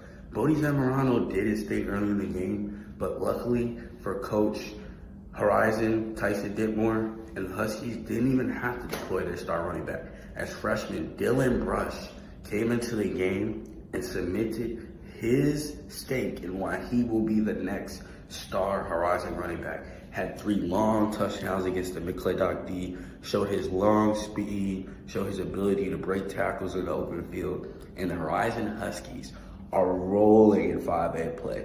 It'll be very interesting and exciting to see how they finish the season into the playoffs. I'm Andrew Hughes, reporting for the Varsity Sports Show. Hi everyone, I'm Evelyn Battis with Varsity Sports Show, and I'm here to give you a quick recap of the ASU versus number 24 ranked TCU football game from last weekend. Last weekend, ASU came out on top after an incredible comeback performance. In fact, it was the biggest comeback versus a ranked opponent in program history.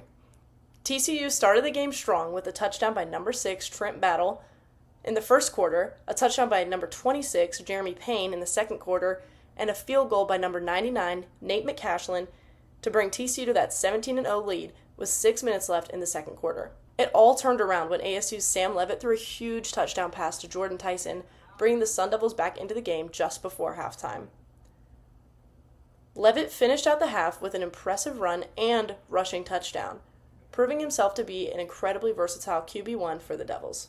In the beginning of the third quarter, TCU's Josh Hoover got his team down the field quickly with a huge pass to number 14, Joseph Manjack. However, ASU had a massive interception soon after, which eventually led to a successful field goal kick by Jesus Gomez to tie up the game 17-17. TCU responded almost immediately after that with another touchdown, bringing the score to 24-17, but Raleek Brown on ASU came up strong in the fourth quarter for some huge yard-gaining plays, which eventually led ASU to the 4-yard line on 4th and goal with 1 minute and 52 seconds remaining in the game.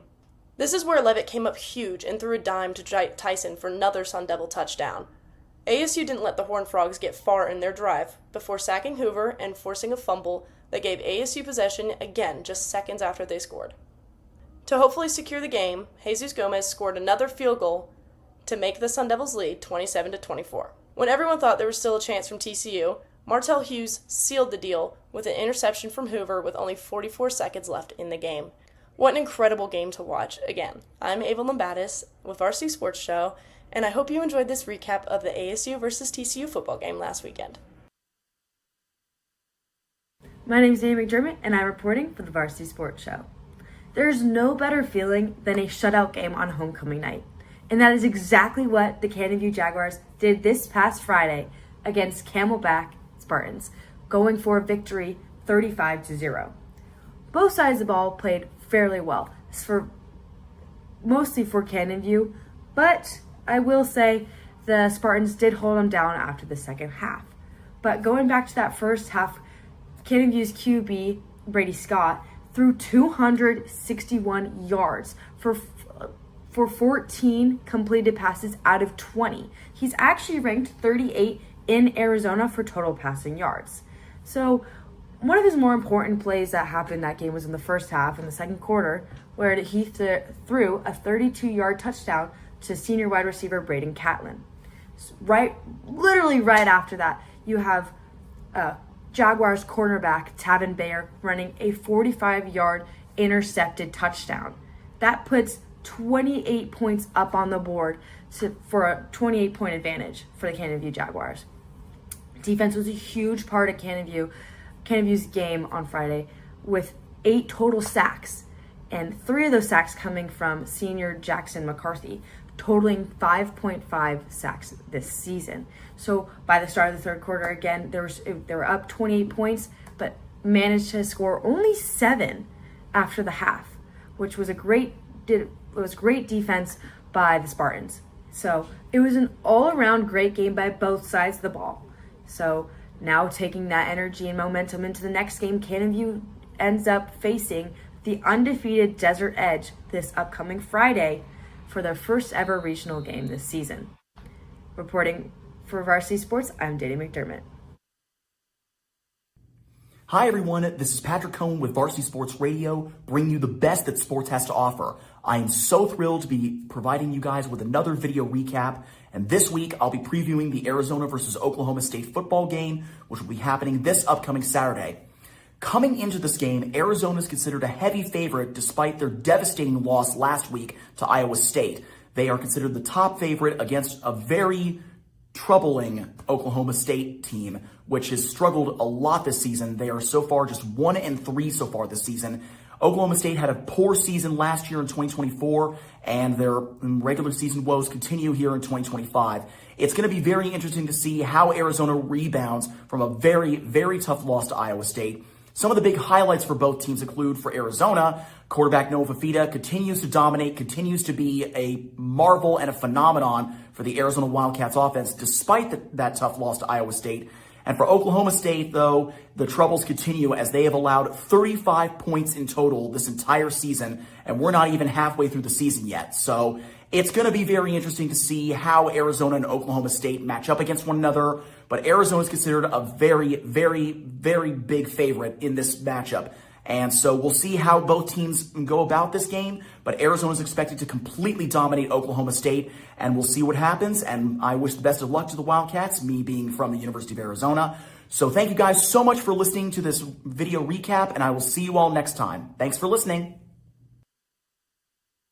Damas y caballeros, bienvenidos a Viva Varsity, reportándoles desde Sacramento, California. Mi nombre es Rodolfo Gómez, hablándoles sobre la nueva temporada de la NBA. Una nueva temporada que se aproxima con mucha anticipación y expectativas, basada en los cambios de los jugadores. Con muchos movimientos alrededor de la liga, esta temporada contiene sorpresas e incertidumbres. Con estos cambios, la liga se encuentra en un estado donde cualquier equipo puede quedar campeón. A pesar que el equipo de Oklahoma City Thunder se tituló campeón en la temporada anterior, Las expectativas siempre han sido a favor de los equipos fuertes, aunque todo en la temporada puede ocurrir. La realidad es que cada jornada puede alterar el panorama y abrir espacio a equipos que no estaban entre los favoritos. Por eso, nada está garantizado.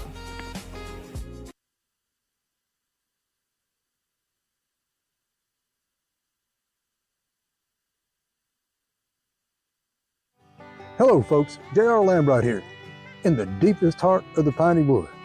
We've talked about the game, but now we examine the great feuds.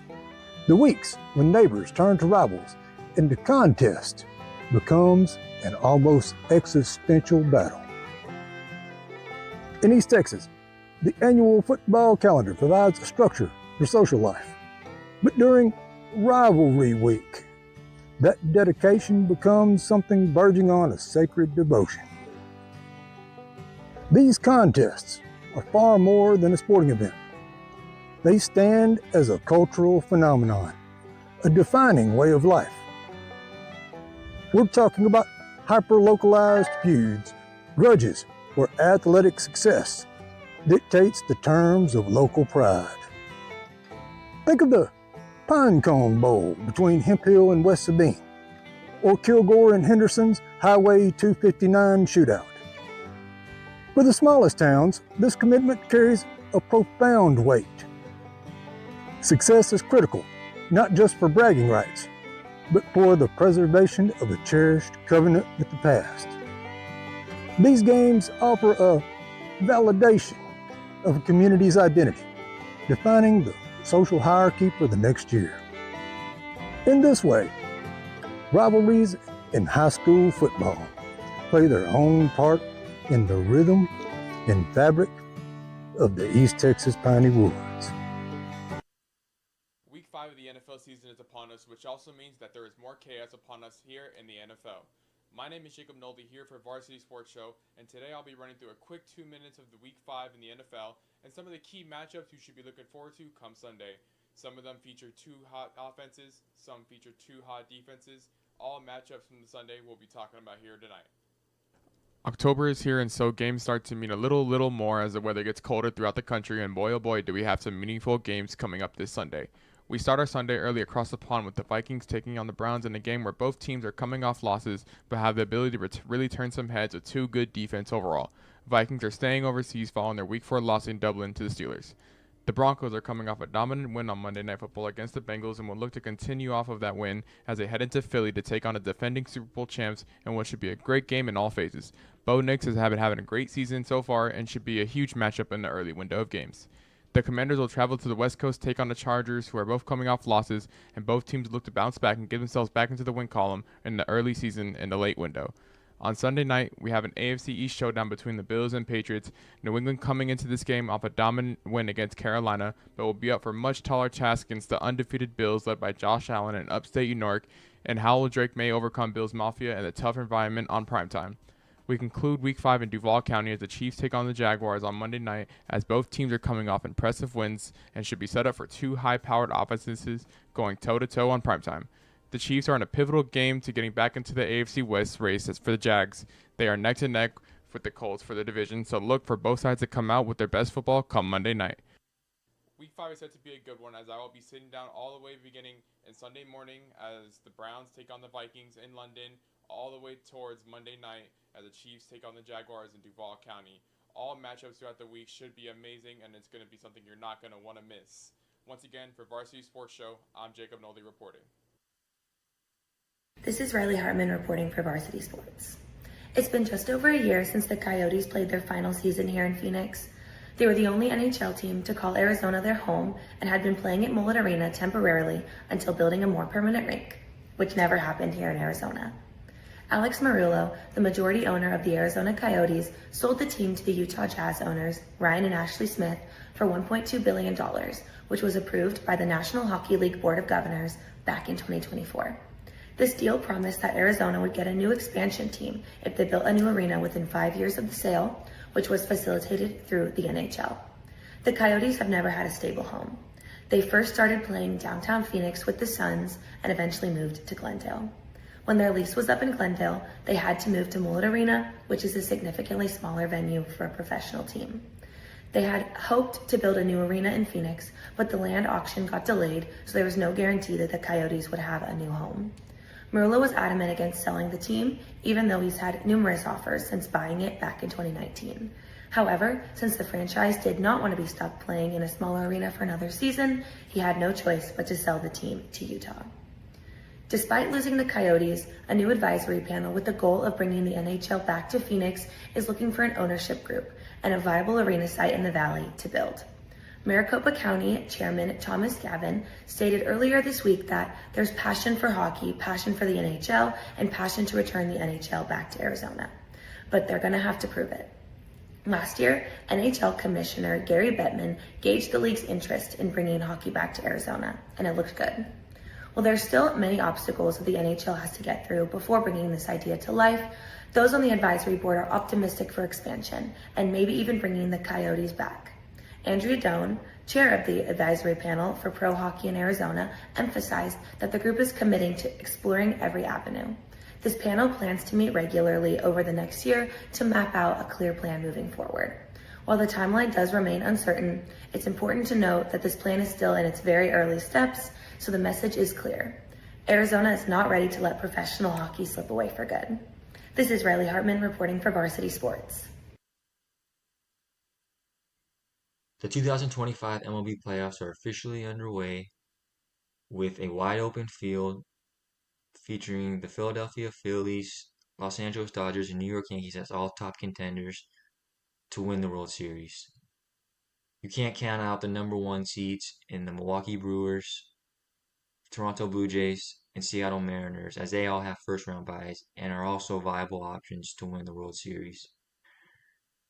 The format consists of a wild card series, a division series, championship series, and ultimately the grand prize, the World Series. Factors like injuries, bullpen volatility, and team hotness are crucial parts for predicting success in the playoffs, and no one can predict health. With most experts predicting the Philadelphia Phillies as their World Series champions, it's anyone's team's year.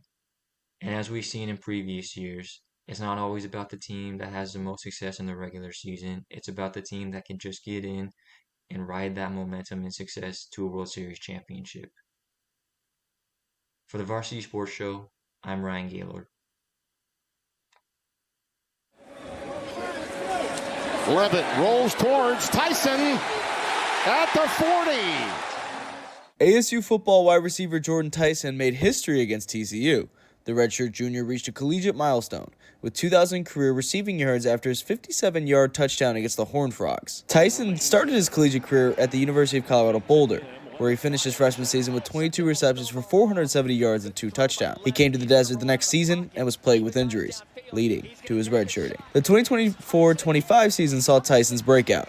He finished the season with 75 receptions for 1,101 yards and 10 touchdowns. This season, he hasn't missed a step. Through 5 games, Tyson has 39 receptions for 483 yards and 7 touchdowns. The receiving room has been one-sided, with Tyson having 34 more receptions than the closest receiver and almost 400 more yards. The reliance on Tyson could lead to trouble for the Sun Devils, but with the way he is playing this season, it has worked out well. Levitt's playing Frogger back there. Oh, he found Tyson. Airborne. Got it. Outrageous. The Allen, Texas native has caught the eye of the NFL.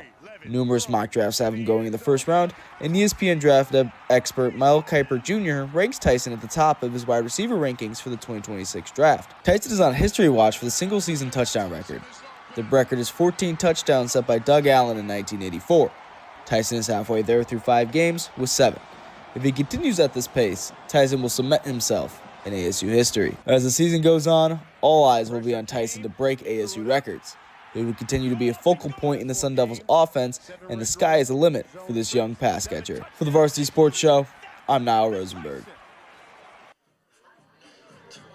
We are back here at Desert Mountain High School, where the Desert Mountain Wolves lead the Cactus Shadows Falcons with a score of 35-14. My name is Andrew Neerum, joined alongside Jordan Pullett here for Varsity Sports Show. And Jordan, it was a great half full of turnovers, full of touchdowns. What are you looking to see coming into the second half? Are you looking to see more of the same, or are you looking to see a different tone here from these offenses? I want to see more fireworks like we've seen, more touchdowns from the Wolves. You saw 5 touchdowns by the Wolves in the first half, and they forced 5 turnovers. So as a Cactus Shadow Falcon, obviously you want to limit those turnovers. But as someone on the Wolves, you obviously want to continue that.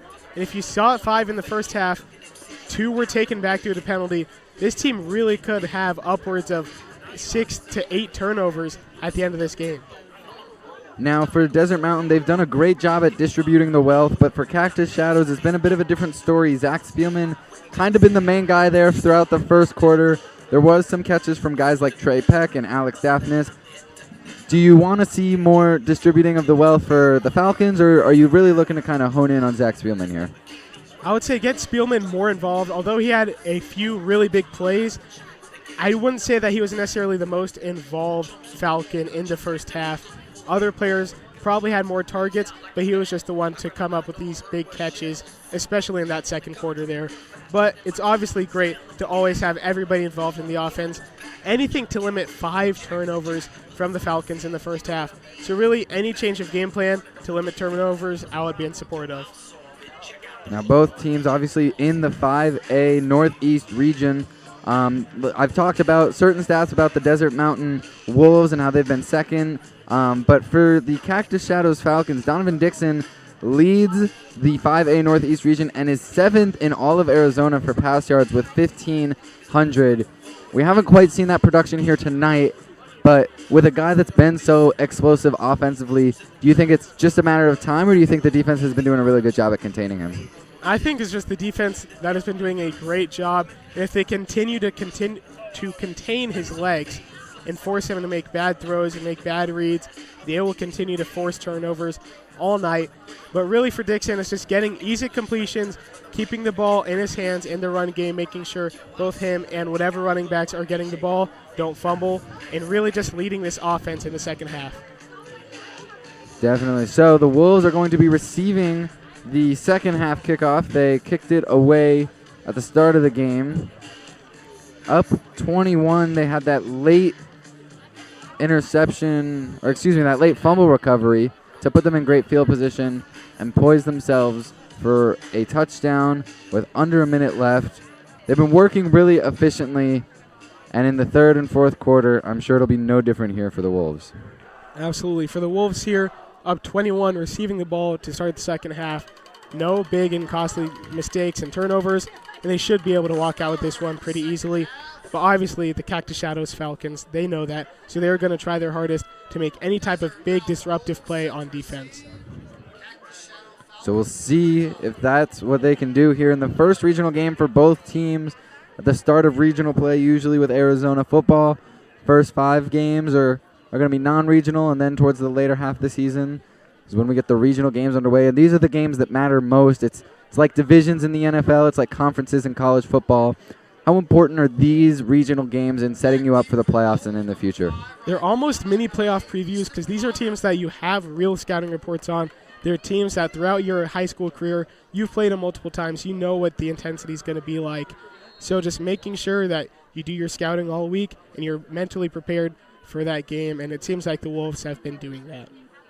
So here's the kickoff to start the third quarter from the Falcons to the Wolves. Going to be short of a touchback. Received, and he's running out to his right. He's got distance. He broke a couple tackles before getting corralled down at the 37-yard line. Is number 5, Ryan McDonough, with the return, and sets the Wolves up for pretty decent field position here. And he had a very nice, extremely similar return earlier in the first half, so it's nice to see him getting that momentum off the kickoff for this Desert Mountain Wolves team. So they're going to take over here at the 36-yard line. Grant Garduno and company sends his man in motion, Kai Shen in motion. A run up the middle. Ryan Craddy breaks through to the secondary, plus some, gets himself down to about the 47-yard line. And a great job there by the offensive line and Craddy by falling forward.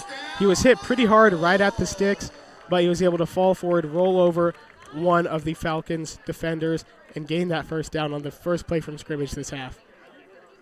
Ryan Craddy had 405 yards entering this game. Has already done an amazing job on the ground here in the first half. Garduno with the snap. Up the middle to Easton Connor. Easton Connor breaks one, breaks two. He's still on his feet. He keeps tumbling forward and finally gets tackled at about the 23-yard line. Two explosive runs back to back. And a great job by Easton Connor there, just going straight up the middle, north and south running. Great job by the offensive line. It seemed like everyone there did their job blocking. And you really have to credit this offensive line because no matter who's been in the game, whether it's been Connor near the goal line, whether it's been Craddy more towards the other side of the field, everyone's been able to get positive yardage on these running plays. So now no running back in the backfield. Empty backfield, and we get a stop and play. Going to be a timeout on the Wolves. And another early Wolves timeout in these halves. Just over a minute into this second half, the Wolves already used one of their 3 timeouts. They used 2 early ones, one with about 2 minutes into the first quarter and one later in the first quarter. And now used one here, so they'll be left with 2 for the rest of the game compared to the Falcons' 3.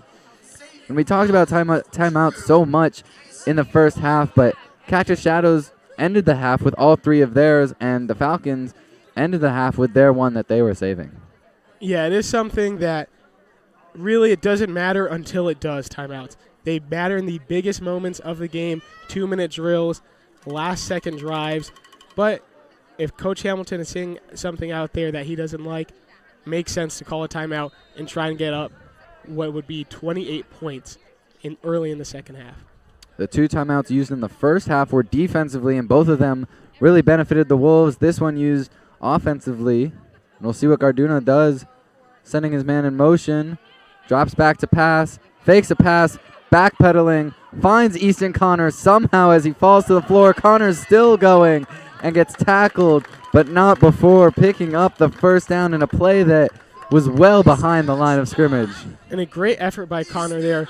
The Falcons defense sniffed out that misdirection screen to the left side of the field, but Garduno was able to get the ball to Connor, and Connor made a few defenders miss and turned what looked to be a loss of 4 or 5 yards into a 2nd and 1. PA announcer originally said that Easton was Easton, I can do anything Connor. And he proved that there, managing to catch the flick pass from Garduno. So it brings up 2nd and 1 for the Wolves. They hand off up the middle to Craddy. Moving to the left. He's still on his feet all the way to the end zone. Barely touched Ryan Craddy for his first touchdown of the night. And there we go. Another great job by Craddy being patient there, because right when he got the ball, there were 2 Falcons defenders in his face. He was able to make both of them miss, and he had nothing but green grass all the way up to the end zone. So a quick drive for the Wolves, about 1 minute and 40 seconds, gets them all the way down into the end zone and pushes the score up to 41, pending the extra point. This Wolves offense, no matter what defense or what team they've played this season, they've been able to go out there and just dominate. Extra point is good by the kicker, Cohen Bradley. So it pushes the score 42-14 with the Falcons doing their best to try and get back in this, and the Wolves trying their best to keep them out of it. Yeah, and that first drive for the Wolves really set the tone for the remainder of the game. Now, instead of the Falcons having some potential momentum after that first half that they didn't do what they wanted to accomplish, they give up another relatively easy touchdown by the Wolves. It seemed like the Wolves got whatever they wanted, whenever they wanted on that first drive of the half. A great start to the second half for the Wolves as they're going to kick it away to the Falcons. The Falcons are going to try and answer back down. My math is struggling. Down 28 here in the third quarter. You asked me earlier on in the broadcast if I would return some of these kickoffs that the Wolves have really been pinning near the back of the end zone. Right now is one that I would. this Falcons team needs some type of momentum and some type of big play to bring their bench and the people on the field back into it. Let's see if that happens. The kick is short of a touchback. He's going to elect to return it, peeling out right, and gets tackled just about the 20. Looks like he might be about a yard or two short of if he let that one roll out of the end zone. And it's worth the opportunity there for a big play, big return, because right now that opposing sideline and the opposing crowd, everyone is quiet. Quarterback Donovan Dixon really needs to go out there and make some type of play happen to bring his crowd back into this game. A pretty solid showing from the Cactus Shadows faithful in the away bleachers, but as you said, not a whole lot useful as the Falcons trail by 28. They definitely do have the ability to get loud. Earlier in the game, they were chanting, defense, defense, get a stop, as we have another early timeout, but this time by the Cactus Shadows. So timeout for the Falcons. In what has been an offensive shootout, to not sound like a broken record, but it's also been a defensive domination from the Wolves. Who have you seen that's been swarming, and is there any surprising names that you've maybe been shocked to see called today? I mean, Kaika Solomon had 2 interceptions and another one that got called back due to a penalty. So he's been making plays all over the place defensively. And then also Hassan Smith, he's had an interception and another one that didn't count because of yet again another penalty. But for this Wolves defense in the second half, make sure to not have any of those penalties, not just to negate the obvious turnovers, but not give this Falcons offense any type of momentum, because we've seen the Falcons, they can score a lot of points throughout the course of a game. So they have to make sure that they prevent the Falcons from doing that. Dixon fakes the handoff, hits the pitch out to the left, gets swarmed up instantly by a couple Wolves. Is number 6, Trey Peck. The pitch doesn't work for the Falcons, and it gets blown up in the backfield. And there we go, General Solomon with the stop there. But honestly, this Wolves defense has just been very disciplined throughout the game. There was a little bit of misdirection there and a fake pass or a fake touch pass, but they did not fall for it.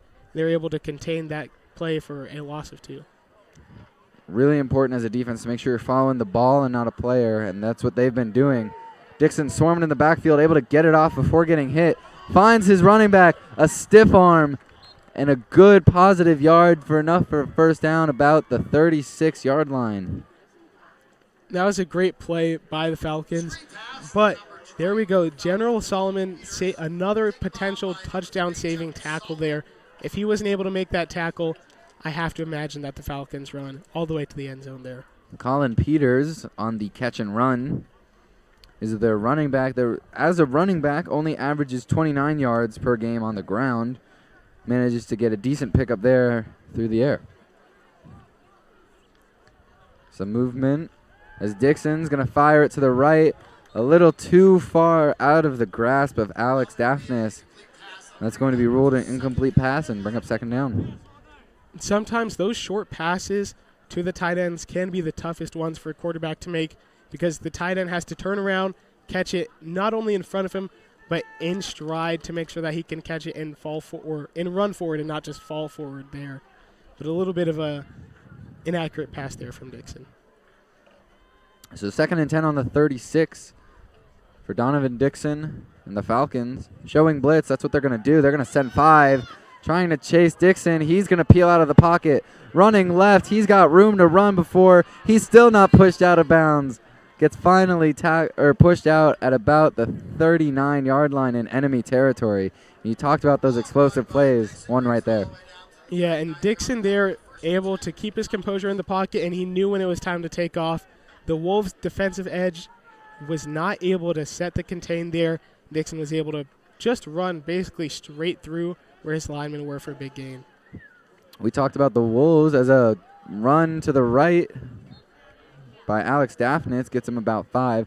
We talked about the Wolves creating good gaps for the quarterback and the running back, but just then the Falcons doing a good job at, even though there was a blitz and they sent 5, they were still doing a good job at creating enough of a space for Dixon. Yeah, great blitz pickup from everyone involved there. and able to create enough space. That's what it was all about, the spatial awareness of the offensive line to give Dixon a gap to run up. Here's a snap, dropping back to pass. He's going to fire it wide open, finds his man for a great completion, still on his feet. Can he get to the end zone? Not quite, gets tackled at about the 4-yard line. Does Colin Peters a great run and catch for the running back. And we've seen some of these drives for Cactus Shadows so far throughout this game where certain players carry them offensively. Earlier in the game, we saw it was number 9, Zach Spielman, but this drive, it has been number 20, Colin Peters. A run to the right. Doesn't get a whole lot there. Going to bring him to the 4-yard line. Excuse me, a 2-yard line. So quick no-huddle offense. Colin Peters trying to get another positive play. Gets stuffed back by number 11. That's Brody Morrison. We've talked about him pregame. We've talked about him throughout the game. Making a great tackle for a loss there. Big tackle for loss on second down. Instead of a 3rd and short at the goal line, all of a sudden this is probably a passing down or potentially 4-down territory for the Falcons. 3rd and 4. 3rd and goal at the 4, I should say. Dixon fakes the pitch, getting pressured, escapes pressure, looking for his receiver, either too high to the man in front or too far to the right for the man behind him. Yeah, those passes in the goal line are always a little tough because it had to be a bullet to make sure that the defense can't react to it, or that ball was just a little too high and too quick for the receiver to get his hands on it. Ryan McDonough almost got the sack there and would have pushed that play back an extra 10 yards. But Dixon able to fly out to the right and save the sack as 4th down comes up. They're going to keep the offense on the field here in shotgun formation. If the Falcons want any chance in this game, they have to convert here. Here's the snap. Dixon looking back to pass. Fires it in. The receiver falls at about the 1-yard line, and the refs confirm it. No touchdown, turnover on downs at the 1-yard line for the Falcons. And that is a tough break for the Falcons because the play worked. They got it to an open man. Dixon did his job. But as a receiver, you have to have the field awareness to know exactly where that goal line is and fall down just in the end zone. It seemed like he was just about maybe a foot short. But then again, for the second time this game, the Wolves are pinned inside the 1-yard line. It was Trey Peck that had the reception, ending up being about a yard short. So it brings up 1st and 10 and 99 yards to go to the other end zone for the Wolves. The Falcons need to send a blitz here, try and make some type of big play. They're showing blitz on goal line. Getting really eager. Garduno trying to communicate with his line. 1 second left on the play clock. Flag on the play. Going to be a delay of game. Not going to do a whole lot in terms of movement, but still a couple feet. That could make all the difference in terms of a safety. But then again, if Garduno didn't like what he was saying at the line of scrimmage, that is not the worst-case scenario for the Wolves. Now, I think my favorite kind of safeties are the ones where the quarterback, doesn't realize how close that end zone goal line is and kind of steps out of the back. Do you think that 1 foot that they might have lost there, is that enough to maybe have something like that happen? I think Garduno has enough awareness to know where he is. Doesn't matter. The run up the middle avoids any chance of even thinking about a safety. Doesn't get a whole lot, but at least gets them operating out of the back of the end zone. And Craddy was able to just run up straight to the linebacker there and knock him down. A great, forceful, and full of contact hit stick there.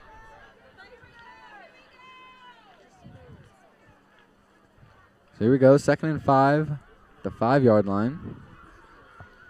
The pitch out to the right to Craddy. Has blockers in front. Doesn't get a whole lot of distance before getting swarmed down. And still down is Ryan Craddy.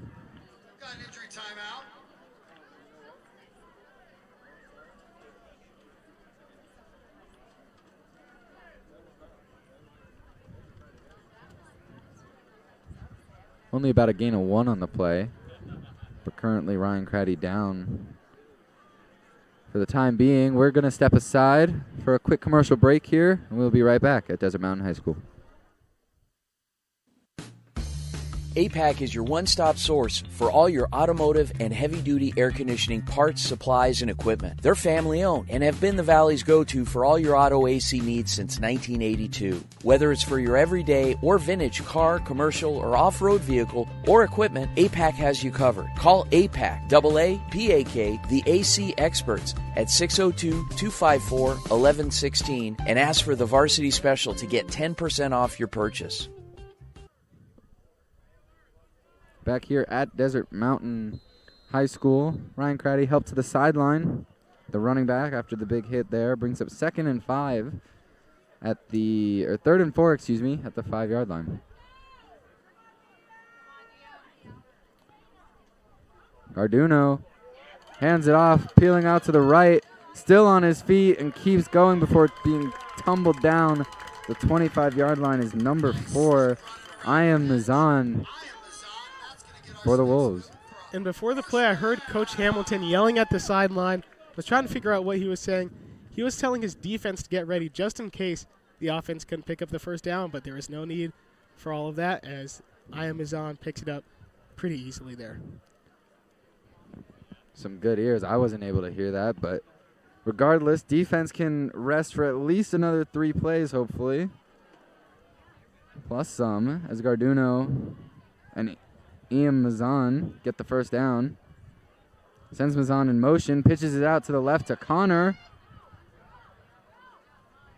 And gets tackled at about the 30-yard line. We've seen great blocking all night, but it has not just been from the offensive line. It's been from tight ends, and it's been from these wide receivers. Absolutely. It's been a full team effort trying to make sure that all of these rushing attempts go for positive yardage. And that's how you really earn opportunities as a receiver. If you're not getting the ball and you think you deserve it, just make a few key blocks in the running game. The coaches will see that and drop a couple plays for you. And I think, if anything, that puts more pressure on the defense when it becomes a passing game, because then they've been struggling with the run and the blocks, and now they're airing it out deep. Exactly. The safeties get closer and closer to the line of scrimmage, then take a deep shot. That might be what Garduno's going to do. The deep shot here, wide open. Finds his receiver, Isaiah Justice, before being pushed out at about the 41-yard line. And there we go. A great job setting that play-action pass up with the run game, just like we were saying before the play. And it seems like Desert Mountain either heard us talking about it or have just been setting that play up all night long.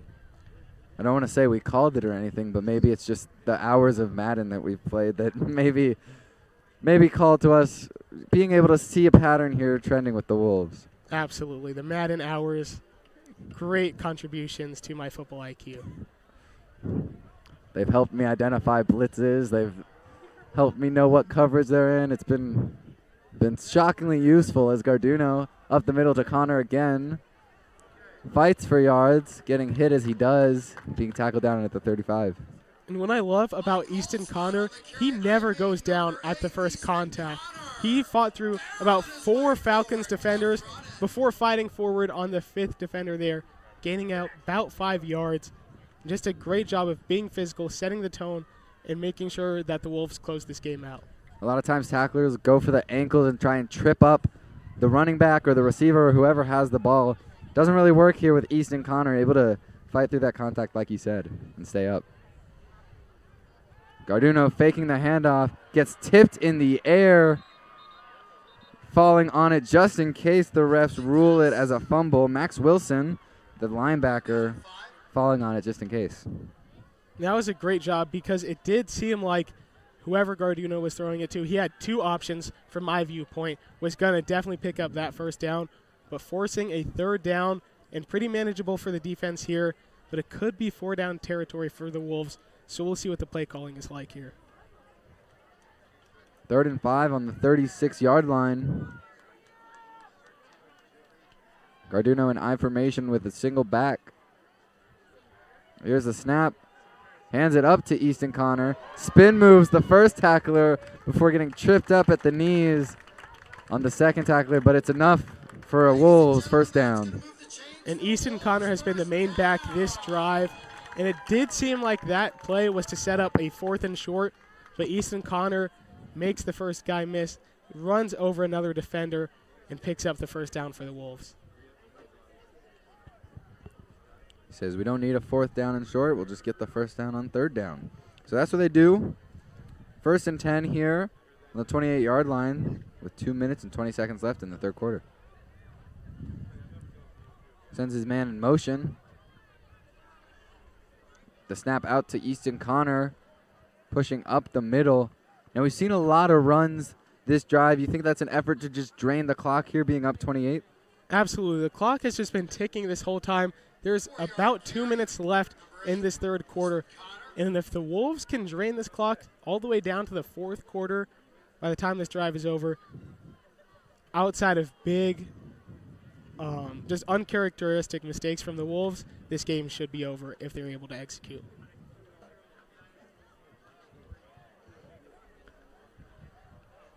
So 2nd and 6 at the 24-yard line with 1:35 left in the game.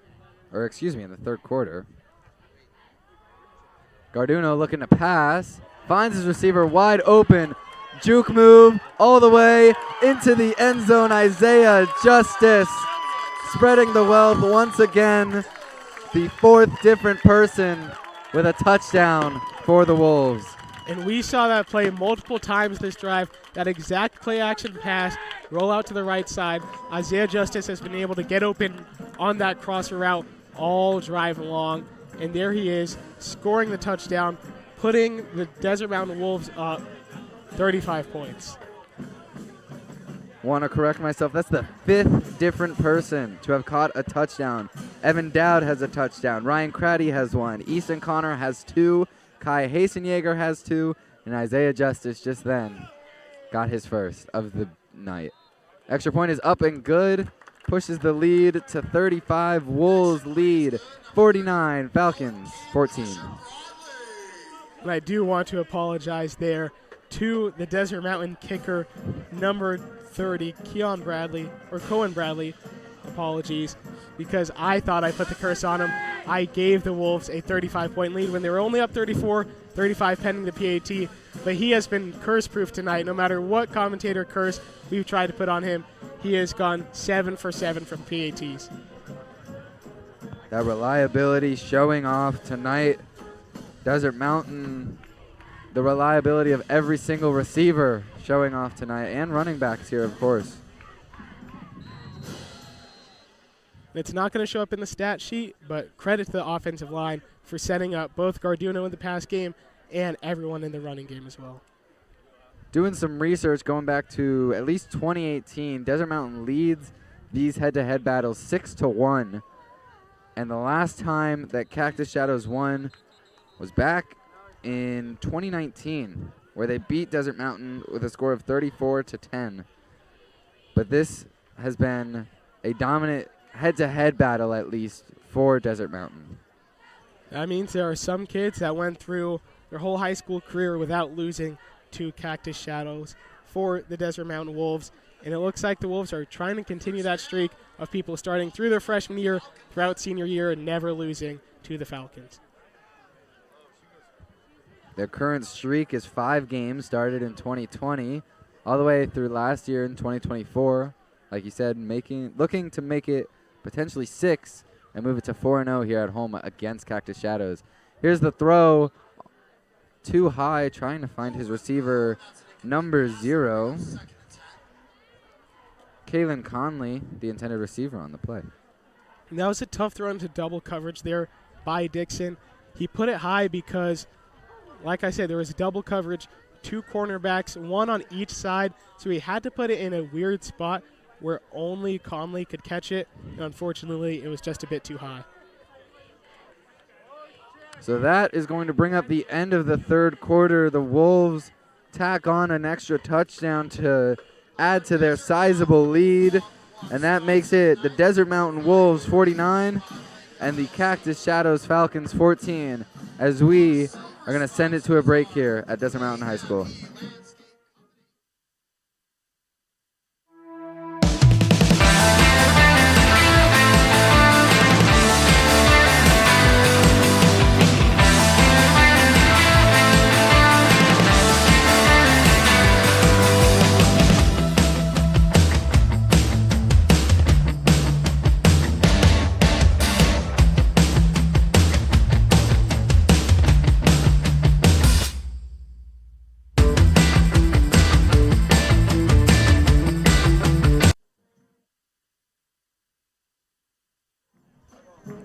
Back here at Desert Mountain High School, where the Wolves lead the Falcons 49-14 as the fourth quarter is underway. And the Cactus Shadow Falcons are going to have it on the 20-yard line after a great offensive drive that was great because it ended in a touchdown, but great because it drained a lot of that clock as Dixon just throws it out. And there is a member of the Desert Mountain coaching staff who wanted to catch that ball like an interception, but he dropped it. And the Wolves sideline all had a bit of a reaction there. Pretty funny moment from the sideline.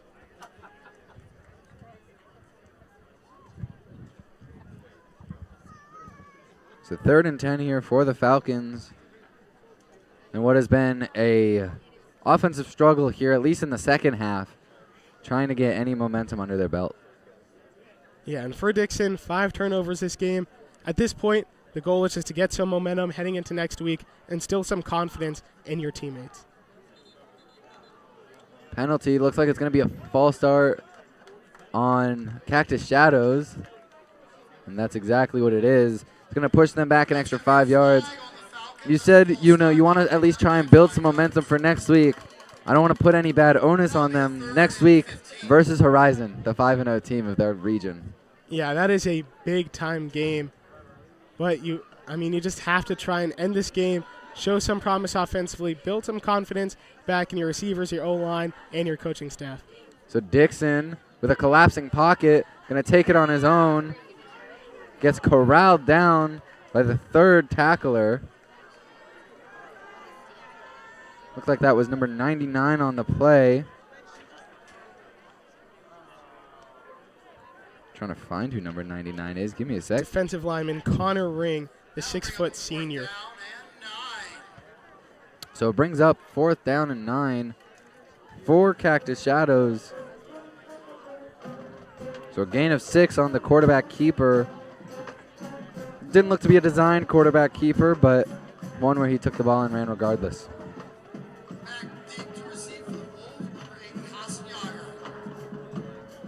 So Kai Hasenjager, the return man for the Wolves. Punter for the Falcons is number 7. Wide receiver Alex Daphnis gets it out to Hasenjager for the Wolves. He's breaking left, gets tripped up at the 49 before being tackled at the 47. And number 3 there for the Wolves, General Solomon, was just inches away from blocking that punt. He looked pretty upset that he was not able to get there, but a great job by that Wolves special teams team and unit of almost getting to the punter there. Even when this game is, for the most part, out of reach, they are still giving their full effort. Definitely. Still wanting to make sure you, like you said, build up that momentum going into your next game. Next game is next Friday. They play against Ironwood Ridge, 1-4 currently on the season, a non-regional game, their last non-regional game of the season. And they've been really dominant in these non-regional games. Last year, they won all of their non-regional games, and they look to do that again this year as Easton Connor runs it up the middle. At this rate for the Wolves, just keep up this win streak and try and continue into the playoffs, into November, and into a potential championship run. So it brings it to 2nd and 1.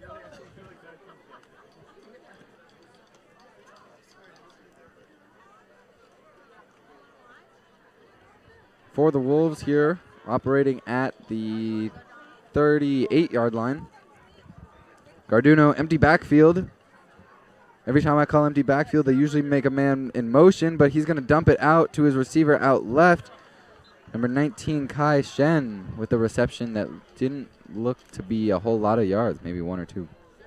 Yeah, and the screen game is something that the Falcons have been relatively good at getting their bodies in front of, but for the most part, this whole offensive unit, whether it's been the running backs, tight ends, or receivers for the Wolves, they've been able to make guys miss all game, but not on that one.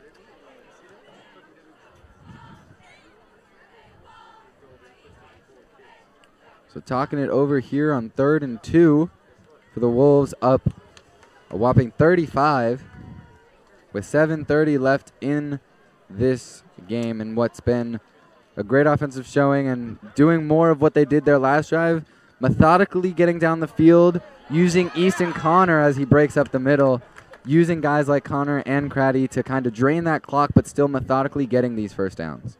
And Connor on that run took his time, got his feet set, and just laid a defender down.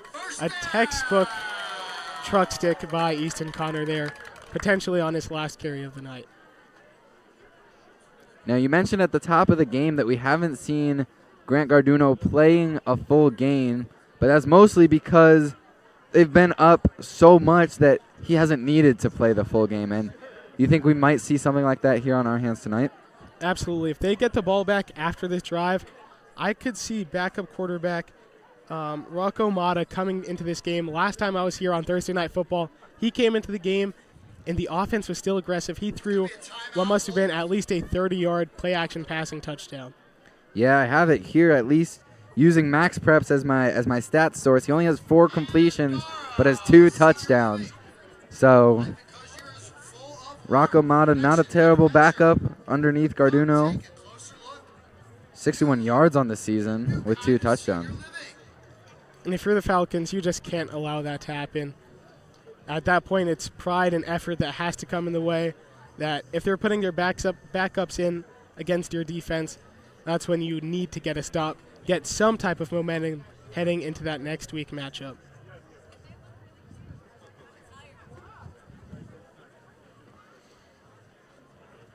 So it's 6:38, timeout on the field.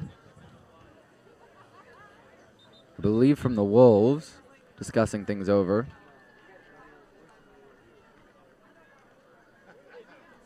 Garduno's still going to be marching out to the field, so not done quite yet in the game. Sharing the backfield right now with Ian Mazan,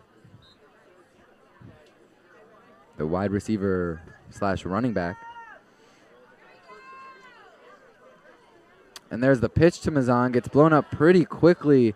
Great defensive hold from number 13, Kaysen Stieg on the play for Cactus Shadows. There's no need for the Wolves to take yet another play-action shot. But the Falcons are expecting run here on the majority of these plays. A lot of these boxes have been pretty stacked. The linebackers are coming down very quickly, knowing that it's going to be a run play. So if the Wolves want to take a shot here, it's likely that something would be open deep downfield. So Garduno, shotgun formation. Pushes up the middle is Mazan. And bodies just kept falling on him as it gets pushed up to 34-yard line. We've been talking about the wide receivers blocking all night. There, Evan Dowd got 10 to 15 yards downfield on his one-on-one blocking assignment, taking it personally, making sure that he finishes this game out strong in the blocking department.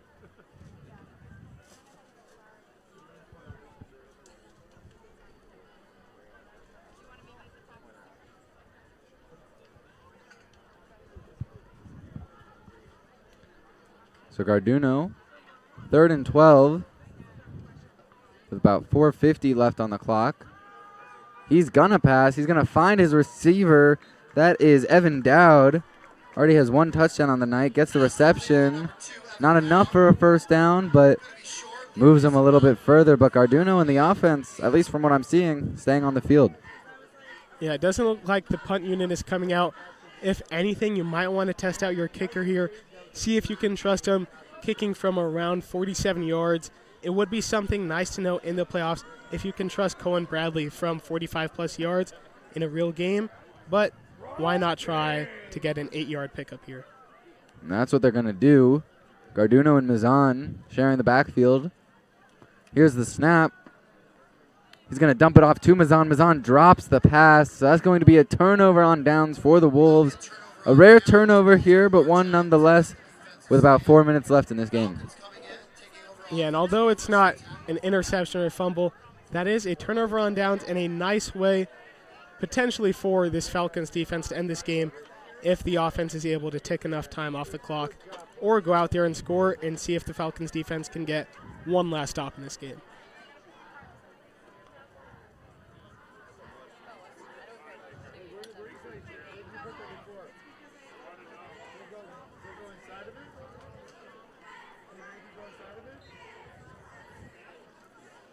So the Cactus Shadows Falcons are going to take over at the 30-yard line. Showing blitz, that's what the Wolves are going to do. Dumps it out to the left to Alex Dasnev. Pushed, keep going, and almost got the first down before getting pushed to the ground by the Wolves. And who do you think some of the key players of this game have been for the Wolves? Personally, in the first half, it was definitely Kaika Solomon with the 2 interceptions. But in the second half, Easton Connor has been doing everything on the ground. Yeah, I think it's been a really, really great performance defensively, like you said, in the first half. But second half, that offense has really come to life. They haven't gotten a turnover yet in the second half, but they haven't needed to because they've controlled so much of this ball. I agree. I think Easton Connor's had a great night, but Garduno being able to share the wealth and get as many guys as he can involved in scoring plays and doing whatever he can has been really great to see. Is Dixon using his legs of his own to get it into enemy territory, plus a little more. Running out of bounds there not only stops the clock, but it keeps his body upright. He's taken a lot of not only big hits but late hits tonight. Roughing the passer penalties have been something that the Wolves struggled with early in the game. So great job by Dixon getting out of bounds, conserving his body. Now I believe we're in a running clock situation because he did get out of bounds, but that clock did not stop. I think the 35-point lead has warranted the running clock situation here in the fourth quarter. So no gain here on the first down. Going to be 2nd and 10 now.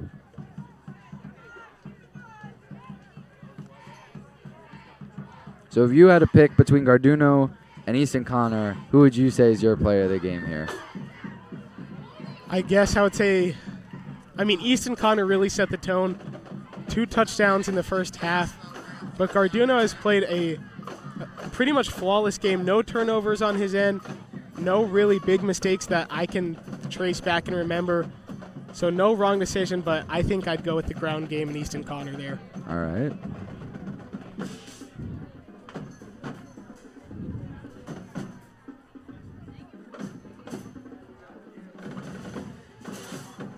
Run up the middle, pulled from behind the jersey of number 22, Caden Bowen, trying to make a run up the middle and just trying, like you said, build up momentum as the clock winds down here at Desert Mountain High School. And things are getting a little scrappy towards the end of this game on both sides of the football.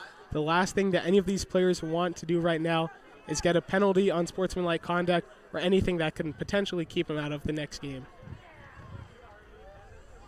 Dixon going to air it out. Almost had his receiver, Alex Daphnis. Great coverage there on the play by the Wolves. Yeah, and Dixon was hit pretty high there while throwing the football. Looks like it'll be a roughing the passer, almost a targeting type of roughing the passer there against the Wolves. Personal foul, roughing the passer against the Wolves. So that's going to push them even more forward.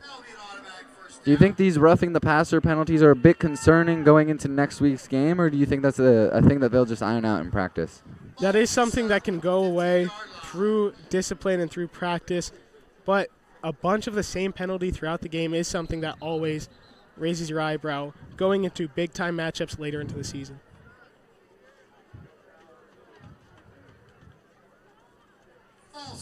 False start on the offense. And like you said, the clock is still running, so we'll see how aggressive the Falcons get trying to score.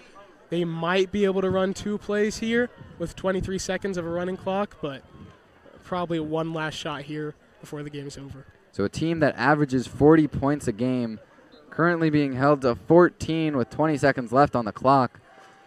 Dixon scrambling out to the right, trying to make something out of nothing, gets pushed out of bounds late, and that might be what that flag is for. A little bit of unnecessary roughness from the Wolves defense. Number 8, it looked like, who made that push, which is Easton Connor. Yeah, and Coach Hamilton was very upset with the refs on that call.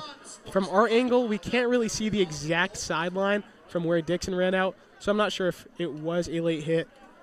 But it does seem like the Falcons will have one last shot to try and score unless the refs blow this game dead. With 5 seconds left, neither team lining up at the line of scrimmage. Might be a timeout. That's exactly what it is. A timeout for the Falcons. With 5 seconds left on the game clock, 1st and 10. A timeout to maybe rally your guys and get one more play, potentially a scoring play, and maybe make the scoreboard look a little nicer. And you know what? I like this from Coach Dixon because it doesn't mean anything this game. Some of the fans on each side might say, let's just try and get out of here with as minimal amount of injuries as possible, and I understand that. But you want to emulate real game situations as much as possible. And if the Cactus Shadows Falcons go on some type of playoff run and they need a 2-minute drill where they can pick up anywhere from 5+ yards on the last play of the game, this is a great way to emulate and simulate that type of play with the game on the line. So that's what they're going to look to do. They have 3 receivers out left and 1 out right. Dixon looking. Desert Mountain Faithful calling for a pick 6. Dixon's going to run it and take it into the end zone with his own 2 legs and get a late Cactus Shadows touchdown as time expires here at Desert Mountain High School. That is somewhat unfortunate for the Wolves defense. They pitched a shutout as the MLB playoffs are currently happening. Pitched a shutout in the second half outside of that last play, but still a great defensive game by the Desert Mountain Wolves. Fireworks here at Desert Mountain High School. Light show, full effect. The whole 9 yards, or the whole 99 yards, I should say. As Desert Mountain, a dominant performance from the start to the end, take home the victory and move to 5-1 on the season, beating the Cactus Shadows Falcons with a score of 49-20. And it was an amazing game. Their defense stepped up when they needed them to in the first half. The second half, the offense stayed on the field as long as they could to drain that clock. Yeah, and a great win on homecoming night for the Desert Mountain Wolves. And just an all-around great victory. 5 turnovers in the first half, 5 touchdowns in the first half as well. So just a great start to the point where they could just slow down and play clock management in the second half. All right, so that is about to do it here at Desert Mountain High School. For Andrew Neerham and Jordan Pullett for Varsity Sports Show. Many other games going on around the valley. If you want to tune into those on different YouTube channels, as well as Friday Night Live happening on all social medias after the games at about 10:30. I want to thank everyone on our production crew. And for Jordan Pullett, Andrew Neerham, thank you guys so much for watching, and we will see you guys next week.